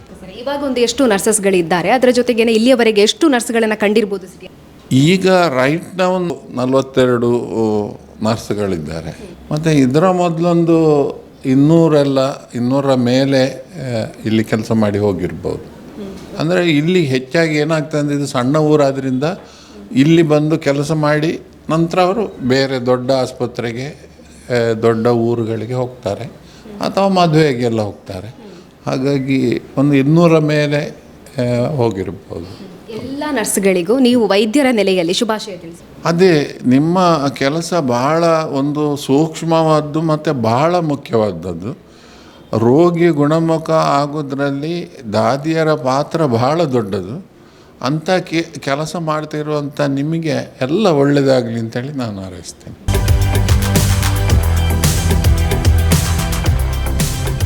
ಚೇತನ ಆಸ್ಪತ್ರೆಯ ಡಾಕ್ಟರ್ JC ಅಡಿಗ ಸರ್ ಇದ್ದಾರೆ, ಬನ್ನಿ ಮಾತಾಡ್ಸೋಣ. ನಮಸ್ತೆ ಸರ್. ಅಂತಾರಾಷ್ಟ್ರೀಯ ದಾದಿಯರ ದಿನಾಚರಣೆಯನ್ನು ಆಚರಿಸ್ತಾ ಇದ್ದೇವೆ. ಈ ಹೊತ್ತಿಗೆ ದಾದಿಯರಿಗೆ ನಿಮ್ಮ ಕಡೆಯಿಂದ ಶುಭ ವಿಷಯ. ಈ ಅಂತಾರಾಷ್ಟ್ರೀಯ ದಾದಿಯರ ದಿನ ಶುಭಾಶಿಸಲು ಎಲ್ಲ ಈ ವೈದ್ಯಕೀಯ ಕ್ಷೇತ್ರದಲ್ಲಿರೋ ದಾದಿಯರಿಗೆ ಚೇತನ ಆಸ್ಪತ್ರೆಯ ಪರವಾಗಿ ಶುಭಾಶಯವನ್ನು ಕೊಡ್ತೇನೆ. ಈ ವೈದ್ಯಕೀಯ ಸೇವೆಯಲ್ಲಿ ದಾದಿಯರ ಒಂದು ಸೇವೆ ಅತಿ ಮುಖ್ಯ. ಯಾವುದೇ ಒಂದು ರೋಗಿ ಗುಣಮುಖ ಆಗಬೇಕಾದ್ರೆ ದಾದಿಯರ ಸರಿಯಾದ ಸೇವೆ ಇಲ್ಲದಿದ್ದರೆ ಅದು ಸಾಧ್ಯವಿಲ್ಲ. ವೈದ್ಯರಿಂದ ಎಲ್ಲವನ್ನು ಸಾಧಿಸಲಿಕ್ಕೆ ಸಾಧ್ಯ ಇಲ್ಲ. ದಾದಿಯರು ಉತ್ತಮವಾಗಿ ರೋಗಿಯೊಂದಿಗೆ ಸಂಭಾಷಣೆ ಮಾಡಿ ಅವರ ಎಲ್ಲ ಕುಂದುಕೊರತೆಗಳನ್ನು ಅವರು ಆಲಿಸಿ ಅದಕ್ಕೆ ಸರಿಯಾಗಿ ಮಾತನಾಡುವುದರಿಂದ ಔಷಧ ಕೊಡೋದಕ್ಕಿಂತ ಜಾಸ್ತಿ ಅವರಿಗೆ ಗುಣಮುಖ ಆಗಲು ಸಹಾಯ ಆಗ್ತದೆ. ಆದ್ದರಿಂದ ಈ ಅಂತಾರಾಷ್ಟ್ರೀಯ ದಾದಿಯರ ದಿನದಿಂದ ಎಲ್ಲ ದಾದಿಯರು ಸೇವೆಯೇ ಮುಖ್ಯವೆಂದು ಪರಿಗಣಿಸಿ ನಿಮ್ಮ ಸೇವೆಯನ್ನು ಮುಂದುವರಿಸಿ ಎಂದು ಹೇಳಲು ನಾನು ಬಯಸ್ತೇನೆ. ಓಕೆ ಸರ್, ನೀವು ವೈದ್ಯರಾಗಿ ದಾದಿಗಳನ್ನು ಹತ್ತಿರದಿಂದ ಕಂಡಿದ್ದೀರಾ. ಹಾಗಾಗಿ ಎಷ್ಟೋ ಕಾರ್ಯಕ್ರಮಗಳನ್ನು, ಎಷ್ಟೋ ವಿಚಾರಗಳನ್ನು ಅವ್ರು ತ್ಯಾಗ ಕೂಡ ಮಾಡಿರ್ಬೋದು ಸರ್. ತುಂಬ ಕಷ್ಟವನ್ನು ಕೂಡ ಅನುಭವಿಸಿರ್ಬೋದು. ಇದ್ರ ಬಗ್ಗೆ ಏನು ಹೇಳ್ತೀರಾ? ಈಗ ನಾವೀಗ ದಾದಿಯರನ್ನು ನಾವೀಗ ಹೇಳದಿದ್ದರೆ ನಮ್ಮ ಕೊರೋನಾ ಟೈಮಲ್ಲಿ ಆದ ಒಂದು ಸಂಕಷ್ಟ ಅಂದರೆ ಎಷ್ಟೋ ಜನ ದಾದಿಯರು ಈ ವೈದ್ಯಕೀಯ ಸೇವೆಯನ್ನು ಕೊಡಿಸಿ ಕೊರೋನಾದಿಂದ ಸತ್ತವರಿದ್ದಾರೆ ವೈದ್ಯರ ಜೊತೆಗೆ. ಆದ್ದರಿಂದ ದಾದಿಯರು ತಮ್ಮ ಸೇವೆಯಲ್ಲಿ ನಿರತರಾದಾಗ ತಮ್ಮ ಜೀವವನ್ನು ಕೂಡ ಬಿಟ್ಟುಕೊಳ್ಳಲು ತಯಾರಾಗಿರಬೇಕಾಗುತ್ತೆ. ಎಷ್ಟೋ ಬಾರಿ ಕೆಲವೊಂದು ಸೋಂಕು ಇರುವ ರೋಗದಿಂದ ದಾದಿಯರಿಗೆ ಸೋಂಕು ತಗ್ಗಿ ಸಾಯುವಂಥ ಪರಿಸ್ಥಿತಿ ಇದು ವೈದ್ಯರಿಗೆ ಕೂಡ ಇದು ಅನುಭವಿಸ್ತದೆ. ಆದ್ದರಿಂದ ಈ ದಾದಿಯರ ಸೇವೆ ಅತಿ ಮುಖ್ಯ. ಯಾವುದೇ ಒಂದು ವೈದ್ಯಕೀಯ ಸೇವೆಯಲ್ಲಿ ಕುಂದುಕೊರತೆ ಅಂತ ಬಂದರೆ ಅದು ದಾದಿಯರಿಂದಲೂ ಬರ್ಬೋದು, ವೈದ್ಯರಿಂದ ಬರ್ಬೋದು. ಆದರೆ ಸರಿಯಾಗಿ ದಾದಿಯರು ಅದನ್ನು ನಿಭಾಯಿಸಿದಲ್ಲಿ ವೈದ್ಯರಿಗೆ ಬರುವಂಥ ಎಷ್ಟೋ ಒಂದು ತೊಂದರೆಗಳನ್ನು ತಪ್ಪಿಸ್ಬೋದಾಗಿದೆ. ಎಷ್ಟೋ ಬಾರಿ ನಾವು ನೋಡ್ತೇವೆ ದಾದಿಯರು ಚೆನ್ನಾಗಿ ರೋಗಿಯ ಜೊತೆಗೆ ಮಾತನಾಡಿ ಅವರಿಗೆ ಏನಾದರೂ ತೊಂದರೆ ಇದ್ದಲ್ಲಿ ಅದರ ಬಗ್ಗೆ ಸರಿಯಾಗಿ ಅವರ ವಿವರವನ್ನು ಕೊಟ್ಟು ಅವರಿಗೆ ಉಪಚರಿಸಿದಲ್ಲಿ ವೈದ್ಯರ ಕೆಲಸ ತುಂಬ ಸುಲಭ ಆಗ್ತದೆ. ಆದ್ದರಿಂದ ದಾದಿಯರ ಒಂದು ಸೇವೆ ಈ ವೈದ್ಯಕೀಯ ಸೇವೆಯಲ್ಲಿ ಅತಿ ಮುಖ್ಯ. ಓಕೆ ಸರ್, ಚೇತನ ಆಸ್ಪತ್ರೆಯ ದಾದಿಗಳ ಹಾಗೂ ವೈದ್ಯರ ಒಡನಾಟ ಹೇಗಿದೆ? ಈಗ ನಮ್ಮ ಆಸ್ಪತ್ರೆಯಲ್ಲಿ ಸಾಧಾರಣ ಈಗ 1996ರಿಂದ ಕೆಲವು ದಾದಿಯರು ನಿರಂತರವಾಗಿ ಸೇವೆ ಸಲ್ಲಿಸ್ತಾ ಇದ್ದಾರೆ. ನಮ್ಮ ಕೆಲವರು ವೈದ್ಯರು ಅವತ್ತಿನಿಂದ ಇವತ್ತಿನವರೆಗೆ ಅವರು ಸೇವೆಯಲ್ಲಿ ನಿರತರಾಗಿದ್ದಾರೆ. ಈ ಚೇತನ ಆಸ್ಪತ್ರೆಯಲ್ಲಿ ಅವರು ಉತ್ತಮ ಸೇವೆಯನ್ನು ಕೊಡ್ತಾ ಇದ್ದಾರೆ. ಅವರ ಈ ಸೇವೆಯಿಂದ ನಮ್ಮ ಆಸ್ಪತ್ರೆ ಹೀಗೆ ಮುಂದೆ ಬರಲು ಸಾಧ್ಯ ಅಂತ ಹೇಳ್ತಾ ಇದ್ದಾರೆ. ನರ್ಸ್ ಯೂನಿಫಾರ್ಮನ್ನು ಹಾಕಿದ ಮೇಲೆ ಯಾವುದೇ ಕೀಳರಿಮೆ ಇಲ್ಲದೆ ಪ್ರತಿಯೊಬ್ಬರ ಸೇವೆಯನ್ನು ಮಾಡೋರು ಅಂತ ಹೇಳಿದರೆ ಅದು ನರ್ಸ್ಗಳು. ಹಾಗಾಗಿ ಇವತ್ತು ವಿಶ್ವ ದಾದಿಯರ ದಿನಾಚರಣೆ, ಎಲ್ಲೆಡೆ ಕೂಡ ದಾದಿಯರಿಗೆ ವಿಶ್ವಾಸನ ತಿಳಿಸ್ತಾ ಇರ್ಬೋದು. ನಮ್ಮ ವಾಹಿನಿಯ ಕಡೆಯಿಂದ ಕೂಡ ವಿಶ್ವ ದಾದಿಯರ ದಿನಾಚರಣೆಯ ಶುಭಾಶಯಗಳು. ಯಾರೆಲ್ಲ ಹಾಸ್ಪಿಟಲ್ಗಳಲ್ಲಿ ಕೆಲಸವನ್ನು ಮಾಡ್ತಾ ಇದ್ದೀರೋ ನಿಮ್ಮ ಮೂಲಕ ಅದೆಷ್ಟೋ ಆಸ್ಪತ್ರೆಗಳು ಉತ್ತಮವಾದಂಥ ಹೆಸರುಗಳನ್ನು ಪಡ್ಕೊಂಡಿರ್ಬೋದು. ಗುಣಮಟ್ಟದ ಸೇವೆಗೆ ದಾದಿಯರ ಪಾತ್ರ ಕೂಡ ಪ್ರಮುಖವಾಗಿರುತ್ತೆ. ಅದೆಷ್ಟೋ ವರ್ಷಗಳಿಂದ ಸೇವೆಯನ್ನು ಸಲ್ಲಿಸ್ತಾ ಇರುವಂಥ ದಾದಿಯರ ಮಾತನ್ನು ಕೂಡ ಕೇಳಿದ್ರಿ. ಒಂದು ಆಸ್ಪತ್ರೆಯಲ್ಲಿ 15 ವರ್ಷ 20 ವರ್ಷಗಳ ಕಾಲ ಸೇವೆಯನ್ನು ಸಲ್ಲಿಸಬೇಕು ಅಂತ ಹೇಳಿದರೆ ಅದು ಸುಲಭದ ಮಾತಲ್ಲ. ಆದರೆ ಇದನ್ನು ಕೂಡ ನಿಭಾಯಿಸಿ ತೋರಿಸಿದ್ದಾರೆ ನಮ್ಮ ದಾದಿಯರು. ಹಾಗಾಗಿ ಇವರ ಸೇವೆ ಹೀಗೇ ಮುಂದುವರಿತಾ ಇರಲಿ, ಇವರ ಮೂಲಕ ಎಲ್ಲ ರೋಗಿಗಳು ಕೂಡ ಗುಣಮುಖರಾಗಲಿ ಅಂತ ಆಶಿಸ್ತಾ ಮತ್ತೊಮ್ಮೆ ವಿಶ್ವ ದಾದಿಯರ ದಿನಾಚರಣೆಯ ಶುಭಾಶಯಗಳನ್ನು ಹೇಳ್ತಾ ಇವತ್ತಿನ ಕಾರ್ಯಕ್ರಮವನ್ನು ಮುಗಿಸ್ತಾ ಇದ್ದೀವಿ. ಕ್ಯಾಮರಾ ಪರ್ಸನ್ ಕಾರ್ತಿಕ್ ಜೊತೆ ಸುಮಿತ್ರಾ ಬಿ, ಸುದ್ದಿ ನ್ಯೂಸ್, ಪುತ್ತೂರು. ಸುದ್ದಿ ಚಾನಲ್, ಕ್ಷಣ ಕ್ಷಣದ ಸುದ್ದಿಗಾಗಿ. 60 ವರ್ಷಗಳಿಂದ ಶಿಕ್ಷಣ ಕ್ಷೇತ್ರದಲ್ಲಿ ಅಪೂರ್ವ ಸಾಧನೆ ಮೆರೆಯುತ್ತಾ ಸದೃಢ ವಿದ್ಯಾರ್ಥಿ ಶಕ್ತಿಗಳನ್ನು ಸಮಾಜಕ್ಕೆ ನೀಡುತ್ತಿರುವ ಪುತ್ತೂರಿನ ಏಕೈಕ ವಿದ್ಯಾಸಂಸ್ಥೆ ವಿವೇಕಾನಂದ ಪದವಿ ಪೂರ್ವ ಕಾಲೇಜು. 98% ಅಧಿಕ ಅಂಕಗಳನ್ನು ಪಡೆದಿರುವ ವಿದ್ಯಾರ್ಥಿಗಳಿಗೆ ಉಚಿತ ಶಿಕ್ಷಣ, ರಾಷ್ಟ್ರ ಅಂತಾರಾಷ್ಟ್ರೀಯ ಮಟ್ಟದ ಸಾಧಕ ವಿದ್ಯಾರ್ಥಿಗಳಿಗೆ ಶುಲ್ಕದಲ್ಲಿ ರಿಯಾಯಿತಿ, ಅನುಭವಿ ಅಧ್ಯಾಪಕ ವೃಂದ, ವಿಶಾಲವಾದ ಪ್ರಯೋಗಾಲಯ, ಗ್ರಂಥಾಲಯ, ನೀಟ್, ಜೆಇಇ, ಸಿಇಟಿ ಹಾಗೂ ಸಿಎ ಫೌಂಡೇಶನ್ ಕೋರ್ಸ್ಗಳಿಗೆ ತರಬೇತಿ, IAS, IPS ನಂತಹ ಸ್ಪರ್ಧಾತ್ಮಕ ಪರೀಕ್ಷೆಗಳಿಗೆ ತರಬೇತಿ, ವಾಣಿಜ್ಯ ವಿಭಾಗದ ವಿದ್ಯಾರ್ಥಿಗಳಿಗಾಗಿ CSEET ಹಾಗೂ ಸರ್ಟಿಫಿಕೇಟ್ ಕೋರ್ಸ್ಗಳಿಗೆ ತರಬೇತಿ, ವಿಕಸನ ಟಿವಿ ಹಾಗೂ radio Panchajanya 90.8 FM, college bus ವ್ಯವಸ್ಥೆ, ಕ್ರೀಡೆಗೆ ಒತ್ತು ಕೊಟ್ಟು ವಿಶಾಲವಾದ ಕ್ರೀಡಾಂಗಣ, ವಿದ್ಯಾರ್ಥಿನಿಯರಿಗಾಗಿ ಕಾಲೇಜ್ ಕ್ಯಾಂಪಸ್ನಲ್ಲೇ ಪ್ರತ್ಯೇಕ ವಸತಿ ನಿಲಯಗಳು, ಅರ್ಹ ಬಡ ಪ್ರತಿಭಾವಂತ ವಿದ್ಯಾರ್ಥಿಗಳಿಗಾಗಿ ಹಲವು ವಿದ್ಯಾರ್ಥಿ ವೇತನಗಳು, ರಾಷ್ಟ್ರ ಅಂತಾರಾಷ್ಟ್ರೀಯ ಮಟ್ಟದಲ್ಲಿ ವಿದ್ಯಾರ್ಥಿಗಳ ಸತತ ಸಾಧನೆ. ನಮ್ಮಲ್ಲಿ ಲಭ್ಯವಿರುವ ಕೋರ್ಸ್ಗಳು: ವಿಜ್ಞಾನ ವಿಭಾಗ, PCMB, PCMC, PCMS, PCMA, ವಾಣಿಜ್ಯ ವಿಭಾಗ, SCBA, SCBA, ECBA, ಕಲಾ ವಿಭಾಗ, HEPS. ವಿವೇಕಾನಂದ ಪದವಿ ಪೂರ್ವ college, Nehru Nagar, Puttur. 80737 00468 81050 72386. Website www.vivekanandapuc.com.